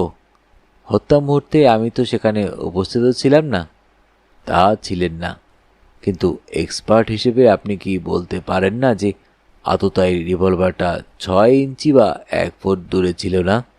তা বলা যায়, কারণ অত কাছ থেকে ফায়ার হলে ক্ষতস্থানের আশেপাশে বারুদের চিহ্ন পাওয়া যেত। তার মানে দূরত্ব আন্দাজ মিটার খানেক হবে। হ্যাঁ, অন্তত মিটার খানেক, তার বেশি হতে পারে, কম নয়। That's all your honour. পরবর্তী সাক্ষী দমদমে বিমান পোতাশ্রয়ে অবস্থিত ইন্ডিয়ান এয়ারলাইন্স কাউন্টারের মহিলা কর্মী। সে তার সাক্ষ্যে জানালো, আসামিকে সে ঘটনার দিন সন্ধ্যা 7:15 প্রথম দেখে। আসামি নাকি কাউন্টারে এসে জানতে চেয়েছিল সন্ধ্যা 7টার বাগডোগরার প্লেনটা ছেড়ে গেছে কিনা। আসামির সঙ্গে তার যে কথোপকথন হয় তা সে বিস্তারিত জানায়। বাসু সাহেব লক্ষ্য করলেন, চৈতালি তার জবানবন্দিতে যা বলেছিল এই মেয়েটি ঠিক তাই বলে যাচ্ছে। চৈতালি কিছু মিছে কথা বলেনি। শিবেন গুহ জানতে চান, আপনি আসামিকে ভালো করে দেখুন, তারপর বলুন মানুষ চিনতে আপনার ভুল হচ্ছে না তো? একেই দেখেছিলেন সেদিন সন্ধ্যায়? ইনি টি বোর্ডের চার্টার প্লেনে রাত 8টায় বাগডোগরা চলে যান? হ্যাঁ তাই। মানুষ চিনতে আমার কোনো ভুল হচ্ছে না। ওর যমজ ভাইয়ের অ্যাক্সিডেন্টের কথা শুনে আমি ওকে বেশ লক্ষ্য করে দেখেছিলাম। তাছাড়া একটু পরে টি বোর্ডের অফিসার আমাকে জনান্তিকে যখন বললেন, অবজেকশন ইউর অনার। আসামির অনুপস্থিতিতে সাক্ষীকে যে কথা তৃতীয় ব্যক্তি বলেন তা হেয়ারসে। Objection sustained. এপিপি জানতে চান, চৈতালির সঙ্গে লাগেজ কি ছিল? লাগেজ কিছুই ছিল না, ছিল শুধু একটা কালো ভ্যানিটি ব্যাগ। সেই ভ্যানিটি ব্যাগটিকে আপনি কি কোনো কারণে বিশেষভাবে লক্ষ্য করেছিলেন? আগে হ্যাঁ, আমার মনে হয়েছিল সেই ভ্যানিটি ব্যাগটায় ঠেলে ঠুলে এমন একটা কিছু ঢোকানো হয়েছে যার জন্য ওর শেপটাই বেঢপ হয়ে গেছে। আমার মনে হয়েছিল সেটা একটা। অবজেকশন। সাক্ষীর অনুমান। কিন্তু সাক্ষী সে কথায় কর্ণপাত না করে তার বাক্যটা শেষ করে, রিভলভার। বিচারক প্রতিবাদীর আপত্তি মেনে নেন। মামলার নথি থেকে সাক্ষী উচ্চারিত শেষ বাক্যটি কেটে বাদ দেওয়া হয়। পরবর্তী সাক্ষীটি বোর্ডের সেই অফিসার যার অনুমতি অনুসারে চৈতালি সে রাত্রে চার্টার প্লেনের আরোহী হিসেবে দমদম থেকে বাগডোগরা যায়। তিনি ধুরন্ধর ব্যক্তি, বোধ করি আইনজ্ঞ। প্রতিবাদী অবজেকশন দিতে পারেন এমন কথা তিনি আদৌ বললেন না। কিন্তু তার সাক্ষ্যে পরিষ্কার বুঝিয়ে দিলেন আসামিকে তিনি প্রথম যখন ওদের সঙ্গে চার্টার প্লেনে বাগডোগরা যাওয়ার অনুমতি দিলেন তার পর মুহূর্তেই ওর মনে হয়েছিল মেয়েটির ভ্যানিটি ব্যাগে এমন কিছু আছে যাতে সিকিউরিটি আপত্তি করবে। যা হোক, উনি অনুমতি দেওয়ার পরেই মেয়েটি মহিলাদের চিহ্নিত টয়লেটে ঢুকে যায়। একটু পরে যখন সে টয়লেট থেকে পার হয়ে আসে তখন উনি লক্ষ্য করে দেখেন ভ্যানিটি ব্যাগ ওইরকম বিসদৃশভাবে বেঢপ হয়েছিল না। পরবর্তী সাক্ষী এয়ারপোর্টের জনৈক জমাদার।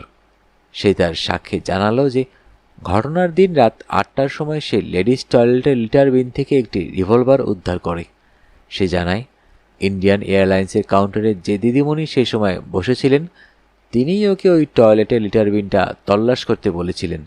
সে আরও জানায় যে দিদিমণির নির্দেশে সে এয়ারপোর্টের জনৈক সিকিউরিটি অফিসারকে মারণযন্ত্রটা হস্তান্তরিত করে।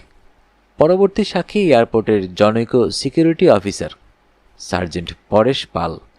সে তার সাক্ষ্যে জানায় যে ইন্ডিয়ান এয়ারলাইন্স কাউন্টার থেকে জরুরি টেলিফোন পেয়ে সে ওই কাউন্টারে এসে দেখে লেডিস টয়লেটের লিটার বিন থেকে একটি রিভলভার পাওয়া গেছে।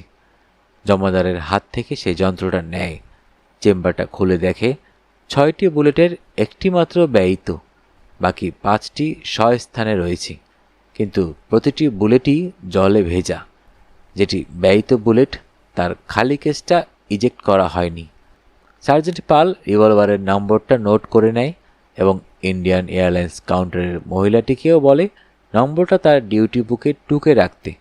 এপিপি জানতে চান রিভলভারটা কি বারুদের গন্ধ পেয়েছিলেন? না, ময়লার টিনে থাকা কিছু দুর্গন্ধই পাওয়া যাচ্ছিল। রিভলভারটিতে আর কিছু লক্ষ্য করেছিলেন কি? তখনই বোঝা যায়নি। পরে আমার বসের কাছে শুনেছি ল্যাবরেটরিতে টেস্ট করে বোঝা যায় রিভলভারটা রক্তের মধ্যে অনেকক্ষণ পড়েছিল। তার চারদিকেই রক্তের চিহ্ন ছিল। সাদা চোখে তা দেখা যাচ্ছিল না, কিন্তু মাইক্রোস্কোপিক টেস্টে ধরা যাচ্ছিল। রক্তটা কোন জীবের তা কি পরীক্ষায় বোঝা গেছিল? অফকোর্স, হিউম্যান ব্লাড, মানুষের রক্তই। হেয়ারসে অজুহাতে বাসু সাহেব কোনো আপত্তি দাখিল করলেন না, সময়ের সংক্ষেপ করতে। যে বিজ্ঞানী পরীক্ষা করেছেন তাকে পুলিশ অনায়াসে আদালতে হাজির করতে পারবে। রিভলভারটা কি আপনি সঙ্গে করে এনেছেন? না, উপরওয়ালার নির্দেশে আমি সেটা হোমিসাইড ডিপার্টমেন্টে ব্যালিস্টিক এক্সপার্টকে হস্তান্তরিত করে রসিদ নিয়েছিলাম। এবারেও বাসু সাহেব জেরা করলেন না। ব্যালিস্টিক এক্সপার্ট জিতেন বসাক তার সাক্ষ্যে জানালেন যে কম্পারেটিভ মাইক্রোস্কোপের পরীক্ষায় তিনি নিঃসন্দেহ হয়েছেন যে হীরালাল ঘিসিংয়ের মৃত্যুর হেতু যে বুলেট সেটি ওই মারণযন্ত্র থেকেই নিক্ষিপ্ত। সংশ্লিষ্ট কাগজপত্র ও আলোকচিত্র তিনি আদালতে দাখিল করলেন। এপিপি জানতে চান রিভলভারটির লাইসেন্স কার নামে, তার কোনো খোঁজ কি পাওয়া গেছে? হ্যাঁ, পাওয়া গেছে। লাইসেন্স হোল্ডার ছিলেন আসামির যমজ ভাই লেট হরিমোহন বসু। এপিপি আবার বাসু সাহেবকে বললেন, আপনি জেরা করতে পারেন। বাসু জানতে চান আপনি কি খোঁজ নিয়ে দেখেছেন হরিমোহন বসু কোন দোকান থেকে ওই রিভলভারটি খরিদ করেছিল? হ্যাঁ, সে খোঁজও নিয়েছি আমরা। একটা রুটিন ব্যাপার। কোনো হত্যা মামলায় রিভলভার পাওয়া গেলে তার পূর্ণ ইতিহাস সংগ্রহ করা হয়। আমরা জেনেছি অস্ত্রটা আদালতের সিসি বিশ্বাসের দোকান থেকে প্রায় বছর 3 আগে খরিদ করেন শিলিগুড়ির Jain curio export and import company, তাদের কর্মচারী হরিমোহনের জন্য। তার মানে হরিমোহন ওটা নিজের টাকায় কেনেনি? আগে না। তার মানে কি এই দাঁড়ালো যে রিভলভারের লাইসেন্সটা কর্মচারী হরিমোহন বসুর নামে হলেও সেটার মালিকানা শিলিগুড়ির Jain curio export and import কোম্পানির? তা আমি ঠিক জানি না। সে কি, মামলা খতম হলে রিভলভারটা কাকে ফেরত দেবেন? হরিমোহন বসুর ওয়ারিশকে না ওই কোম্পানিকে? সেটা আমার জানার কথা নয়। আমার উপরওয়ালা স্থির করবেন সেটা। That's all your honour. এই পর্যায়ে এবিপি জানালেন যে তাদের সাক্ষীর তালিকায় আর কেউ বাকি নেই। দয়া করে দায়রা জজ বললেন, নন রিসেসের সময় হয়ে গেছে। ওবেলা আমার কিছু রুটিন প্রসেস আছে। কাল পরশু আদালত বন্ধ। সোমবার বেলা 10টায় যদি পরবর্তী হিয়ারিংয়ের দিন ধার্য করা হয় তাহলে আপনাদের আপত্তি নেই নিশ্চয়ই? দুপক্ষই রাজি হলেন। আদালত বন্ধ হয়ে গেল। চৈতালি ম্যাজিস্ট্রেট কোর্টে জামিন পায়নি। তাকে জেনানা ফাটকে যেতে হলো। যাবার আগে বাসু সাহেবের দিকে ফিরে বললে, কি বুঝছেন, হতাশ হবার কিছু নেই। অপরাধটা তুমি যখন করনি তখন ভয় কি? বেকসুর ছাড়া পাবে নিশ্চয়ই। মাঝখানে একটু বিরক্ত করি, যেহেতু গল্পটি মাঝামাঝি পর্যন্ত শুনে ফেলেছেন, আশা করি গল্পটি আপনাকে আনন্দ দিচ্ছে এবং ভালো লাগছে বিধায় এ পর্যন্ত শুনেছেন।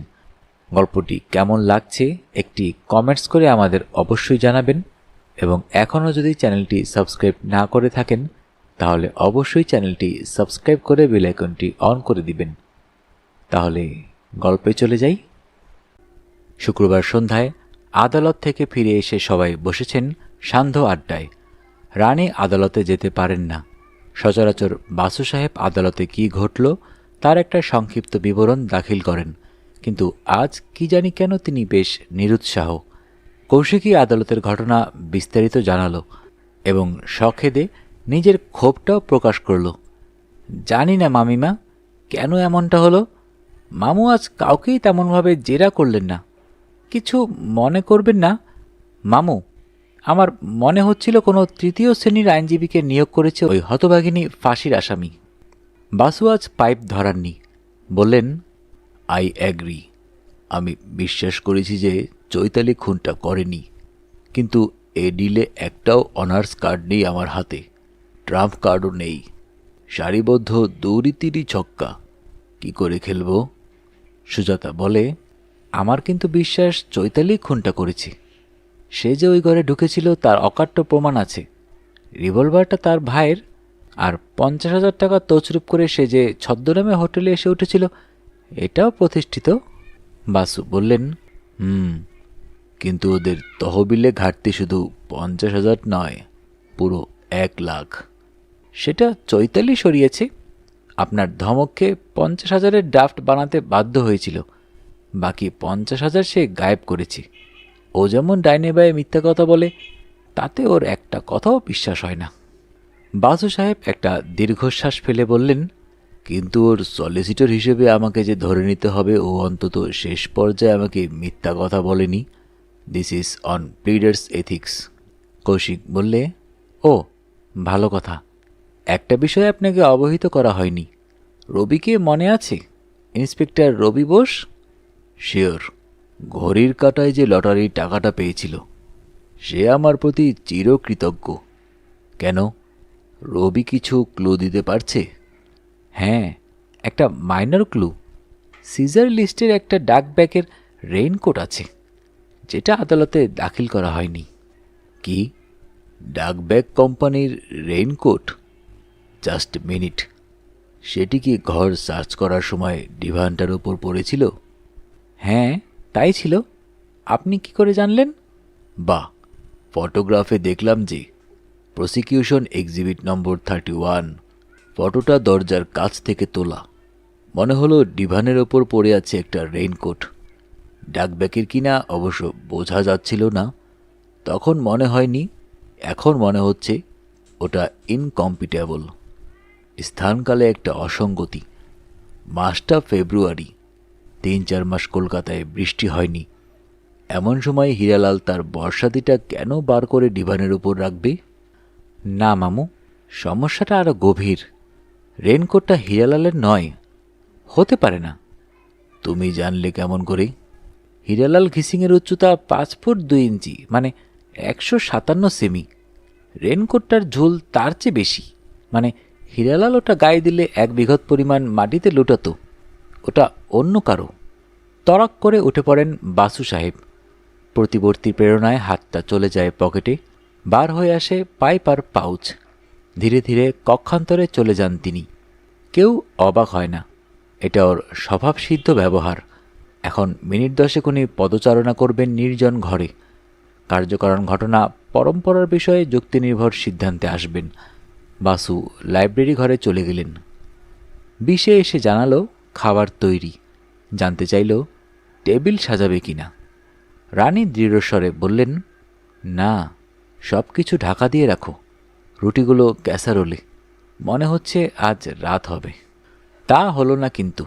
মিনিট 10 পরেই ফিরে এলেন বাসু। তার হাতে ধুমায়িত পাইপ। বললেন, শিলিগুড়িতে একটা এসটিডি করো তো Ranu. Jain curio export and ইম্পোর্টের বড় তরফ বিজয়রাজ জৈনের residency. Here's the number. Rani তার অভ্যস্ত আঙ্গুলে ধীরে ধীরে শিলিগুড়িতে এসটিডি করতে থাকেন। বাসু সাহেব সুজাতার কাছে ফিরে বলেন, let's hope the old man is at home.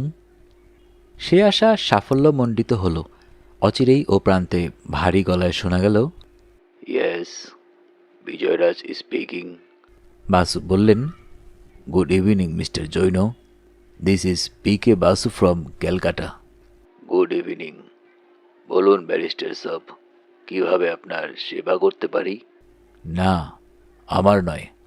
আপনি সেবা করবেন জৈন এক্সপোর্ট অ্যান্ড ইম্পোর্ট কোম্পানিকে। আপনাদের কোম্পানির ক্যাশিয়ার আজ ফাঁসির আসামি। তাকে বাঁচানোর কর্তব্য আপনাদেরই, নয় কি? বিজয়রাজ গম্ভীরভাবে বললেন, that depends. Look here barrister সাহেব, চৈতালিকে আমি খুবই স্নেহ করতাম, কিন্তু সে যদি সত্যি খুনটা করে থাকে তাহলে তাকে বাঁচাবার চেষ্টা আমি আদৌ করব না। হীরালালও আমার প্রিয় পাত্র ছিল। কারেক্ট, কিন্তু খুনটা চৈতালি করেছে কি করেনি সেটা তো স্থির করবেন বিচারক। আপনি আমি নই। যতক্ষণ বিচারক তাকে অপরাধীরূপে চিহ্নিত না করছেন ততক্ষণে সে বেনিফিট অফ ডাউটের খাতিরে আমার কাছে ক্লায়েন্ট, আপনার কাছে এমপ্লয়ি। হতে পারে, আমি কিন্তু কিছুতেই ভুলতে পারছি না যে ওই মেয়েটি ক্যাশ থেকে 50,000 টাকা সরিয়ে কলকাতার একটা হোটেলে ছদ্মনামে উঠেছিল এমন একটা মর্মান্তিক সময়ে যখন তার যমজ ভাই শিলিগুড়িতে মৃত্যুশয্যায়। দ্যাটস কারেক্ট, কিন্তু কেন? কি মর্মান্তিক হেতুতে? আমি জানি না। একটি 20-22 বছরের অবিবাহিতা মেয়ে কোন মর্মান্তিক হেতুতে ক্যাশ থেকে 50,000? জাস্ট এ মিনিট, ফিগারটা কি 50,000 টাকা? 1 লাখ নয়? না, 50,000। স্ট্রেঞ্জ, প্রথম শুনলাম 2 লাখ, পরে আপনি বললেন ক্যাশ থেকে আপনি 1 লাখ নিয়ে গেছিলেন। তাহলে? বাধা দিয়ে জৈন বললেন, বাকি 50,000-এরও হিসাব পাওয়া গেছে। মাধব নিয়েছিল, ওর মনে পড়ে গেছে। বাসু সাহেব লুইস ক্যারলের সেই অনবদ্য ব্যাকরণ বহির্ভূত বিস্ময়সূচক ধ্বনিটা উচ্চারণ করে বললেন, curious sir and curious sir. তার মানে ক্যাশে এখন কোনো ঘাটতিই নেই, তাই তো? যেহেতু চৈতালি তার 50,000-এর ড্রাফটটা নিশ্চয়ই এতদিনে জমা দিয়েছে। সেটা বড় কথা নয় বাসু সাহেব। আপনার মক্কেল যে কেন ক্যাশ থেকে 50,000 টাকা নগদে সরিয়েছিল তার কোনো যুক্তিসঙ্গত কারণ সে দেখাতে পারেনি। ফলে এটাকে এম্বেলসমেন্ট বলা যাবে না, but it certainly amounts to an attempt to it. আপনি কি চান প্রকৃত সত্য উদ্ঘাটিত হোক? কেন চাইব না?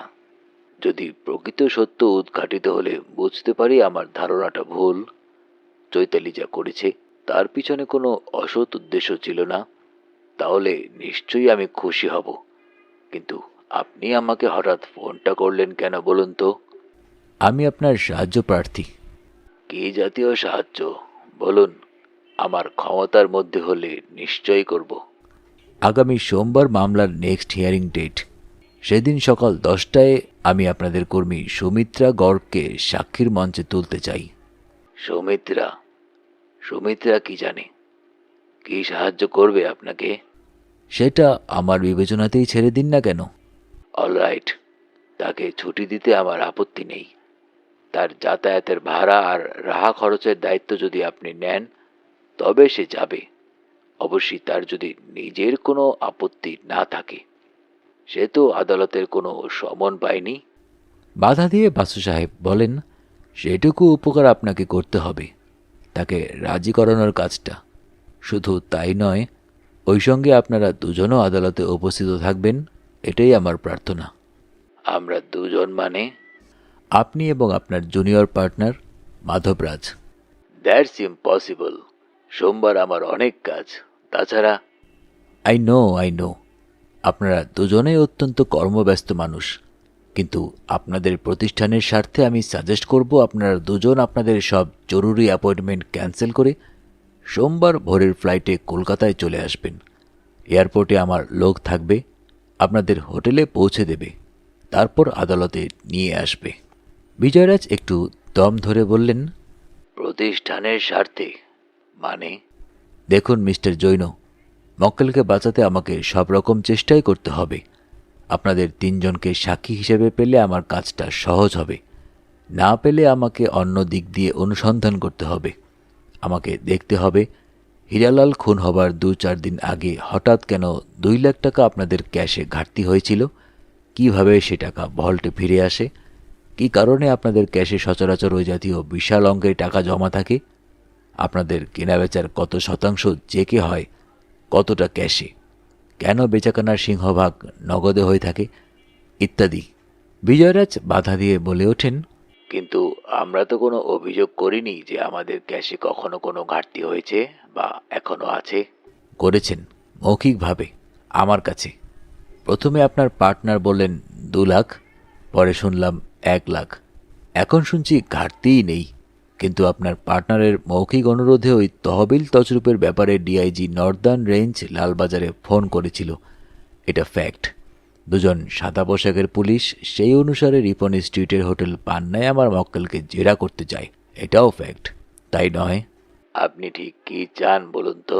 গিভ অ্যান্ড টেক, কিছু দেওয়া কিছু নেওয়া। আপনারা তিনজনে সোমবার সকালে আদালতে উপস্থিত হন, যাতে আমি চেষ্টা করতে পারি আপনাদের বিজনেসের ওইসব খুঁটিনাটি আদালতে না আলোচিত হয়। বুঝতেই পারছেন, তাতে ইনকাম ট্যাক্স ডিপার্টমেন্ট থেকে আপনার কম্পিটিটর ফার্ম সবাই অত্যন্ত উৎসাহী হয়ে পড়বে। Alright, you win. সোমবার সকালে আমরা যাচ্ছি। তিনজনেই? আমার কথার নড়চড় হয় না mister Basu. Thank you and good night. সোমবার সকালে কৌশিক আর সুজাতা বাসু সাহেবের গাড়িটা নিয়ে দমদম এয়ারপোর্টে এসে হাজিরা দিল। ওরা দুজনে নিউ আলিপুরের বাড়িতে ফিরে এলো বেলা 9টা নাগাদ। কথা ছিল জৈন খুড়ো ভাইপোকে হোটেলে নামিয়ে দিয়ে সুমিত্রাকে নিয়ে ওরা বাড়িতে ফিরে আসবে। তাই এলো ওরা। ওরা তিনজনেই এসেছেন। বিজয়রাজ জানিয়েছেন যে নির্দিষ্ট সময় তিনি ভাইপোকে নিয়ে দায়রা জজের আদালতে উপস্থিত থাকবেন। সুমিত্রা গাড়ি থেকে নেমে এসে বাসু সাহেব এবং রানীকে পায়ে হাত দিয়ে প্রণাম করল। বাসু সাহেবকে বলল, আমাদের কখন আদালতে যেতে হবে? আধ ঘন্টার মধ্যেই। তুমি ব্রেকফাস্ট খেয়ে নিলেই। আমি তো প্লেনেই সে পর্ব সেরেছি, আর কিছু খাবো না এখন। কিন্তু আপনি তো আমাকে তালিম দেবার সময় পাবেন না। বাসু বললেন, তালিম আবার কি? তোমাকে আমি সাক্ষীর মঞ্চে তুলব, তারপর একের পর এক প্রশ্ন করে যাব, তুমি তোমার জ্ঞান মতো তার জবাব দিয়ে যাবে। Truth, whole truth and nothing but the truth. তারপর হয়তো পুলিশের পক্ষ থেকে তোমাকে ক্রস এক্সামিন করবে, সেখানেও সত্য কথা বলে যাবে। কোনো কিছু গোপন করার চেষ্টা করো না। আপনাকে 2-1টা কথা গোপনে বলতে চাই। বেশ তো, চলো আমরা লাইব্রেরি ঘরে গিয়ে বসি। দুজনে লাইব্রেরি ঘরে এসে বসলেন। বাসু বলেন, এবার বলো, আপনি কি আমার দিদির সম্বন্ধে কোনো প্রশ্ন করবেন? আই মিন, হরিমোহন আর রঞ্জনদী তার চেম্বারে এসেছিল, দিদি যে ওদের স্বামী স্ত্রী ভেবেছিল। মাঝপথেই সুমিত্রা থেমে যায়। বাসু বললেন, এখনই কিছু বলতে পারছি না। বাস্তবে ঠিক কি ঘটেছে তার সঠিক ধারণা এখনও করে উঠতে পারেনি। তার একটা ক্ষীণ সন্দেহ জেগেছে মনে। আমার মনে হয় আদালতে বিভিন্ন লোকের সাক্ষী চলতে থাকাকালে। সুমিত্রা বাধা দিয়ে বললে, আমার বদলে যদি আপনি রঞ্জনাদিকে সাক্ষী হিসেবে পেতেন তাহলে খুব সুবিধা হতো, তাই নয়? আমি যতটা জানি রঞ্জনাদি আমার চেয়ে অনেক অনেক বেশি খবর রাখে। নেপাল থেকে অনেক দামি জিনিস সে হীরালালজির মাধ্যমে স্মাগল করেছে। ওরা দুজনেই বিজয়রাজ্যের খুব প্রিয় পাত্র। আর মাধবরাজ্জি, তার সঙ্গে রঞ্জনার সম্পর্কটা কেমন? ভালো নয়। তার একমাত্র কারণ রঞ্জনা ছিল বড় কর্তার পেয়ারের। তাছাড়া মাধবরাজ্জি তার স্ত্রীকে দারুণ ভয় পান। কোনো মহিলা কর্মী বা এজেন্টের সঙ্গে একটু মেলামেশা করলেই সন্দেহবাতিক মিসেস ওর হেনস্থা শুরু করেন। বাসু বলেন, সে যাই হোক, তুমি আমাকে এ ঘরে ডেকে নিয়ে এলে কেন? গোপন কথাটা কি? রঞ্জনা থাপা এখন কোথায় আছে আপনি জানেন? নিশ্চয়ই না। তা জানলে তো তাকে সমন ধরাতাম। শুনুন স্যার, তার প্রয়োজন হবে না। রঞ্জনাদি এখন কলকাতায় আছে। শুধু তাই নয়, আজ আদালতে সে উপস্থিত থাকবে। রীতিমতো অবাক হয়ে যান বাসু সাহেব। বলেন, তুমি কেমন করে জানলে? আমার সঙ্গে তার আজ সকালে দেখা হয়েছে, ওই দমদম এয়ারপোর্টেই। ও আজই কাঠমান্ডু কলকাতার ফ্লাইটে কলকাতায় এসেছে। লেডিস টয়লেটে ঘটনাচক্রে দেখা হয়ে গেল। হীরালালজি যে খুন হয়ে গেছে এই খবরটাও পোখরা গ্রামে বসে সে সময় জানতে পারেনি, মাত্র গত পরশু জানতে পারে। ও হীরালালজির রাখি বহিন। তা রঞ্জনা কলকাতা এসেছে কেন? ভাইয়ের শ্রাদ্ধ শান্তি করে যাবে। ও আমাকে বলেছে ওর দৃঢ় বিশ্বাস চৈতালি ওর দাদাকে খুন করেনি। কে করেছে ও জানে না, আন্দাজ করতে পারে মাত্র। ও আমাকে আরও বলেছে আজ সকালে সে আদালতে উপস্থিত থাকবে প্রথম থেকেই। আপনি যদি প্রয়োজন বোধ করেন এবং নকিবকে দিয়ে ওর নাম ঘোষণা করেন, তাহলে সে সাক্ষী দিতে উঠবে। ওর ভাইকে যে খুন করেছে তাকে যদি আপনি খুঁজে বার করতে পারেন, তাহলে ও আপনাকে সব রকম সাহায্য করতে প্রস্তুত। বাসু অত্যন্ত উৎসাহিত হয়ে ওঠেন। বলেন, এ তো দারুণ খবর। তা সে তোমার সঙ্গে এখানে চলে এলো না কেন? কারণ ও চায় না বিজয়রাজ বা মাধবরাজ জানতে পেরে যান যে ও সাক্ষী দিতে ইচ্ছুক। আইসি, কিন্তু সেটাই বা কেন? আমি জানি না, কারণটা সে আমাকে জানায়নি। এই সময় লাইব্রেরির রুদ্ধদ্বারে কে টোকা দিল। বাসু দরজা খুলে মুখ বাড়াতেই কৌশিক বললে, আর দেরি করা চলবে না মামু, ট্রাফিক জ্যাম হলে আদালতে পৌঁছতে দেরি হয়ে যাবে যে। All right, let's proceed. Kaushik, Sujata আর সুমিত্রাকে নিয়ে যখন বাসু সাহেব দায়রা জজের আদালতে এসে পৌঁছালেন, তখনও আদালত বসতে মিনিট 10 বাকি। প্রবেশদ্বারের বাইরেই ওর সঙ্গে দেখা হয়ে গেল ইন্সপেক্টর রবি বসুর। দুহাত তুলে নমস্কার করল সে। বাসু বললেন, থ্যাঙ্কস। রবি বুঝল, বলল, এই আর এমন কি, আপনি আমার যে উপকার করেছেন, আরও যদি কোনো প্রয়োজন হয়। হ্যাঁ, আজই কিছু নাটকীয় ঘটনা আদালতে ঘটতে পারে, চারিদিকে নজর রেখো। মানে? বুঝেছি স্যার, কেউ পালাবার উপক্রম করলে আদালত চৌহদ্দির বাইরে। কথাটা তার শেষ হলো না। বাসু সাহেব বললেন, জাস্টিস গাঙ্গুলি এসে গেলেন মনে হচ্ছে। ঠিক তাই। একটা ঝকঝকে অ্যাম্বাসেডার এসে দাঁড়ালো আদালতের দোরগোড়ায়। কোর্টের এক উর্দিধারী পেয়াদা মস্ত স্যালাম করে গাড়ির পিছনের পাল্লাটা খুলে ধরল। জজ সাহেব নামলেন, ডানে বায়ে তাকালেন না, নিজের চেম্বারের দিকে এগিয়ে গেলেন। আরদালি পিছন পিছন গেল থার্মো টিফিন ক্যারিয়ারের ঝোলা আর জলের বোতলটা নিয়ে। বাসু সাহেবের সঙ্গে দোরগোড়াতেই দেখা হয়ে গেল বিজয়রাজের। দুজনে করমর্দন করলেন। বিজয়রাজ অনুচ্চ কণ্ঠে বললেন, আমি আমার কথা রেখেছি স্যার, আশা করি। বাসু হেসে বললেন, উল্লেখ নিষ্প্রয়োজন। বসুন গিয়ে দর্শকের আসনে, আমিও আমার কথা রাখব। Give and take. দর্শক দলের সামনের সারিতেই বসেছিল মাধবরাজ। লক্ষ্য করছিল সবই, কিন্তু না দেখার একটা ভান করে বসেই রইল। ইতিমধ্যে কৌশিক, সুজাতা আর সুমিত্রা বসেছে দর্শক আসনে। বাসু দর্শকদের উপর একবার চোখ বুলিয়ে দেখলেন। রঞ্জনা থাপাকে চেনেন না, শনাক্ত করতে পারলেন না। ওপাশে শুধু এপিপি নন, আজ পাবলিক প্রসিকিউটর নিরঞ্জন মাইতি স্বয়ং এসে বসেছেন। তার মতে মামলাটা ক্রমশ বাসু সাহেবের নাগালের বাইরে চলে যাচ্ছে, তাই তার উৎসাহ ক্রমবর্ধমান। বাসু সাহেবের সঙ্গে সুমিত্রার চোখাচোখি হলো। উনি তাকে কাছে ডাকলেন। সুমিত্রা এগিয়ে এলো। বাসু তার কর্ণমূলের প্রশ্ন করেন, মাথা না ঘুরিয়ে আমার প্রশ্নের জবাব দাও। দর্শক দলে কি রঞ্জনা থাপা এসে বসেছে? সুমিত্রা বলল, হ্যাঁ, প্রায় পিছনের সারিতে, একটা সাদা সিল্কের। কথাটা শেষ হল না তার। জজ সাহেব তার খাস কামরা থেকে আদালতে প্রবেশ করলেন। সবাই উঠে দাঁড়ালো। জাস্টিস গাঙ্গুলি আসন গ্রহণ করে প্রথমাফিক জেনে নিলেন নির্ধারিত প্রথম মামলার বাদী প্রতিবাদী উপস্থিত কিনা, আসামি আদালতে হাজির আছে কিনা। তিনি লক্ষ্য করলেন আজ পিপি স্বয়ং এসেছেন। জজ সাহেব বললেন, স্টেট ভার্সেস শ্রীমতী চৈতালি বসুর মামলা।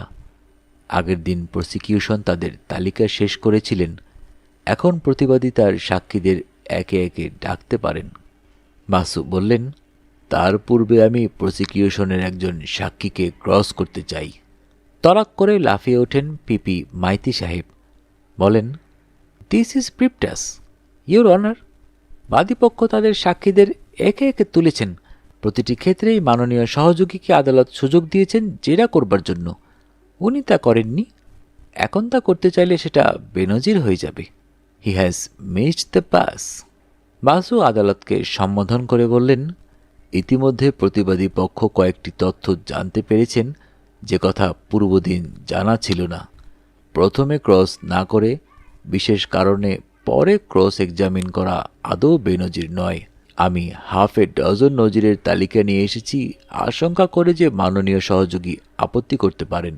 তার ভিতর একটি মাস ছয়েক আগে এই আদালত থেকেই মঞ্জুর করা হয়েছিল, যখন বিচারকের আসনে বসেছিলেন ইউর অনার হিমসেলফ এবং আমি ছিলাম প্রতিবাদী। স্টেট ভার্সেস নবীন খাসনবিশের মামলা, এপি নওলখার মার্ডার কেসে। বিচারক বলেন, অলরাইট, আদালত অনুমতি দিচ্ছেন। আপনি বাদীপক্ষের কোন সাক্ষীকে জেরা করতে চান? Homicide inspector mister Kamal Hossain, যিনি লোকাল থানার অনুরোধে সরেজমিনে তদন্তের দায়িত্ব নিয়েছিলেন। আদালতের নির্দেশে কামাল হোসেন পুনরায় সাক্ষীর মঞ্চে উঠে দাঁড়ায়। বিচারক তাকে স্মরণ করিয়ে দেন যে ইতিপূর্বে সে হলফ নিয়েছে বলে দ্বিতীয়বার তাকে দিয়ে হলফনামা পড়ানো হলো না। বাস্তবে সে জেরায় যা বলবে তা হলফ নিয়ে জবানবন্দি বলেই ধরা হবে। কামাল মাথা নেড়ে বলল, I know your honour. Maity আর নিজেকে সামলাতে পারেন না। দাঁতে দাঁত চেপে স্বগতোক্তি করে ওঠেন, this is ridiculous. Justice Ganguly তৎক্ষণাৎ সামনের দিকে ঝুঁকে পড়ে বলেন, বেগ ইউর পার্ডন পিপি। কি বললেন আপনি? মাইতি ততক্ষণে সামলে নিয়েছেন। বললেন, না, কিছু নয়। জাস্টিস গাঙ্গুলি বলেন, অনুগ্রহ করে মনে রাখবেন, এটা আদালত, অভিনয় মঞ্চ নয়। দ্বিতীয়বার কোনো স্বগতোক্তি আদালতের কানে এলে যথোপযুক্ত ব্যবস্থা নেওয়া হবে। Yes, you may proceed mister defence council. Basu উঠে দাঁড়ালেন। কামালকে প্রশ্ন করলেন, হীরালাল ঘিজিংয়ের ঘর থেকে আপনি যেসব জিনিস থানায় নিয়ে যান তার ভিতর একটা ডাকবেকের রেইনকোট ছিল কি? মাইতি গর্জে ওঠেন, objection, that's a leading question. জজ সাহেব বলেন, objection overruled. Now mister PP, I suggest আপনি একটু মুখে চোখে জল দিয়ে আসুন। Don't lose your temper. সাক্ষী বাদীপক্ষের, প্রতিবাদী জেরায় তো লিডিং কোশ্চেন করতেই পারেন আন্ডার সেকশন 143। মাইতি মুখে রুমাল দিয়ে মুখটা মুছতে মুছতে বলেন, I am sorry your honour. জজ সাহেব সাক্ষীর দিকে ফিরে বলেন, সওয়ালের জবাব দিন। সাক্ষী বললে, আমার স্মরণ হচ্ছে না হুজুর। বাসু সাহেব একখণ্ড কাগজ বাড়িয়ে ধরে বলেন, এইটা তো আপনার সিজার লিস্ট, যার এক কপি আপনি কেয়ারটেকারকে দিয়ে এসেছিলেন। ওর 13 নম্বর আইটেমটা দেখুন তো, কিছু মনে পড়ছে? কামাল এতক্ষণে স্বীকার করে, ও হ্যাঁ, মনে পড়েছে, ছিল বটে। আপনি সেটা থানায় নিয়েই বা গেলেন কেন? আর যদি নিয়ে গেলেন তো আদালতে দাখিলই বা করলেন না কেন? কামাল চটজলদি জবাব দিল, আমি ওটা সিজ করেছিলাম ল্যাবরেটরিতে পরীক্ষা করে দেখতে যে ওতে কোনো রক্তের দাগ লেগেছে কিনা। পরে দেখা গেল যে বর্ষাতিটাতে কোনো রক্তের দাগ লাগেনি, ফলে ওটা মামলায় উপস্থাপিত করা হয়নি। আপনি ওই রেইনকোটের উপস্থিতিতে অস্বাভাবিক কিছু দেখেছেন কি? অস্বাভাবিক? না, অস্বাভাবিক কিছু দেখব কেন? ওটা কিছু লেডিস ওয়াটারপ্রুফ নয়। একজন সিউডু ব্যাচেলারের এক কামরা ঘরে বর্ষাতি বস্তুটাকে অস্বাভাবিক মনে হবে কেন? আপনার মনে হয়নি যে ওটা হীরালালজির বর্ষাতি নয়? আগে না, তা মনে হবে কেন? জজ সাহেব এখানে বাধা দিয়ে বলে ওঠেন, মিস্টার ডিফেন্স কাউন্সিল, হত্যা মামলার সঙ্গে ওই বর্ষাতিটা কিভাবে সংশ্লিষ্ট তা যদি একটু বুঝিয়ে বলেন। বাসু বললেন, মৃত হীরালাল ঘিসিংয়ের দেহ দৈর্ঘ্য ছিল 5 ফুট 2 ইঞ্চি। আমার অনুমান ওই বর্ষাতিটা যার মাপে কেনা সে অন্তত 5 ফুট 10 ইঞ্চি লম্বা। সেটা আকারে এত বড় যে হীরালালজি সেটা পড়লে 1 বিঘত পর্যন্ত মাটিতে লোটাতো। এটা কিভাবে হোমিসাইড ইন্সপেক্টর লক্ষ্য করলেন না তা আমার বোধগম্য হচ্ছে না। আদালতের কাছে আর্জি পেশ করছি, ওই বর্ষাতিটা এখানে উপস্থাপিত করা হোক প্রতিবাদীর এক্সিবিট হিসেবে। বিচারক সেইভাবে নির্দেশ দিলেন, কিন্তু প্রশ্ন করলেন, ধরা যাক বর্ষাতিটা মৃত ব্যক্তির নয়, তাতেই বাকি প্রমাণ হলো? বাসু বললেন, বর্ষাতিটা আসুক, তারপর সেই বিষয়ে আলোচনা করা যাবে। আপাতত আদালত যদি অনুমতি দেন, তাহলে আমি বর্তমান সাক্ষীকে পরবর্তী প্রশ্নটা পেশ করতে পারি। জজ বললেন, শিওর, ইউ মে প্রসিড। আপনি হীরালাল ঘিসিংয়ের হত্যা মামলায় তদন্তকারী অফিসার। দমদম এয়ারপোর্টে ইন্ডিয়ান এয়ারলাইন্স কাউন্টারের সেই মহিলার এবং টি বোর্ডের অফিসারের জবানবন্দি আপনি নিশ্চয়ই নিয়েছেন, তাই নয়? নিয়েছি। তারা কি দুজনেই বলেছিলেন আসামির হ্যান্ডব্যাগে এমন কিছু ছিল যাতে সেটা বেঢপ হয়ে গেছিল? বলেছিলেন। দুজনেই? এমন কিছু নয়, স্পষ্টাক্ষরে বলেছিলেন ওদের ধারণা সেটা একটা রিভলভার। তদন্তকারী অফিসার হিসেবে আপনার থিওরি তাহলে এই যে আসামি ভ্যানিটি ব্যাগে তার ভাইয়ের রিভলভারটি ভরে নিয়ে হীরালালের ঘরে ঢুকেছিল, তাই নয়? তা তো বটেই, তবে সেখানেই শেষ নয়। ওই ভ্যানিটি ব্যাগ থেকেই রিভলভারটা বার করে সে ঘিসিংকে হত্যা করে। এই আপনার থিওরি? থিওরি নয়, এটাই বাস্তব ঘটনা। বাসু নীরবে এগিয়ে গেলেন। আদালতের ভারপ্রাপ্ত অফিসারের অনুমতি নিয়ে তিনি বাদীপক্ষের জমা দেওয়া দুটি জিনিস উঠিয়ে নিয়ে এলেন, রিভলভারটি এবং চৈতালির ভ্যানিটি ব্যাগটা। রিভলভারের চেম্বার খুলে দেখে নিলেন যে তাতে কোনো টোটা ভরা নেই। এবার তিনি সাক্ষীর কাছে ফিরে এসে বললেন, মিস্টার হোসেন, আপনি কি পরীক্ষা করে দেখেছেন এই ব্যাগে ওই রিভলভারটা আদৌ ঢোকানো সম্ভবপর কিনা? আগে হ্যাঁ, দেখেছি, এবং এও লক্ষ্য করে দেখেছি যে তখন ব্যাগটা সত্যিই বেঢপ দেখায়। আপনি অনুগ্রহ করে এই রিভলভারটা ওই ভ্যানিটি ব্যাগে ঢুকিয়ে আদালতকে দেখাবেন কি যে কতটা বেঢপ দেখায়? ঠিক আছে, দিন, দেখাচ্ছি। রিভলভারটা প্লাস্টিক ভ্যানিটি ব্যাগে ঢোকাতে রীতিমতো কসরত করতে হলো, কিন্তু সেটা সম্পূর্ণ ঢোকানো গেল। জিপ চেন টেনে ব্যাগটা বন্ধও করা গেল। কামাল হোসেন সেটা বাড়িয়ে ধরে বললে, এই দেখুন। বাসু বললেন, অলরাইট, প্রমাণ হলো অস্ত্রটা ওই ব্যাগে ঢোকানো যায়। এবার আপনি যত তাড়াতাড়ি সম্ভব ওটা ব্যাগ থেকে টেনে বার করুন দেখি আপনার কতটা সময় লাগে। হাতঘড়ির দিকে একদৃষ্টায় তাকিয়ে বাসু বলেন, নাও স্টার্ট। হোমিসাইড ইন্সপেক্টর জিপটা খুলবার চেষ্টা করে, কিন্তু ব্যাগটা এমনই বেঢপ হয়ে গেছে যে একটানে তা খোলা গেল না। বাসু বলে চলেছেন, 5 সেকেন্ড, 10 সেকেন্ড, 11, 12 সেকেন্ড। এই তো আপনি বার করে ফেলেছেন, কিন্তু রিভলভারের বারটা যে উল্টো দিকে ধরা, ওটা ঘুরিয়ে ফায়ার করতে আরও 3-4 সেকেন্ড লাগবে আপনার, তাই নয়? জজ সাহেব অসহিষ্ণু হয়ে বলেন, আপনি ঠিক কী প্রমাণ করতে চান বলুন তো মিস্টার ডিফেন্স কাউন্সিল? বাসু বিচারকের দিকে ফিরে বললেন, বাদীপক্ষের বক্তব্য, আসামি ডোরবেল বাজানোতে হীরালাল এসে দরজা খুলে দেয়। সেক্ষেত্রে যদি আসামি তার ভ্যানিটি ব্যাগ খুলে রিভলভারটা বার করতে 10-15 সেকেন্ড সময় নেয়, তাহলে হীরালাল তখন কি করছিল? স্বাভাবিকভাবেই সে কি আততায়ীর ওপর ঝাঁপিয়ে পড়বে না, বাধা দেবে না? হীরালালের মতো একটা জোয়ান মানুষ লেম ডাকের মতো অপেক্ষা করবে কখন অস্ত্রটা বার করে ফায়ার করা হবে? জজ সাহেব বললেন, আই সি। মাইতি দাঁড়িয়ে উঠে বললেন, বাট আই ডোন্ট।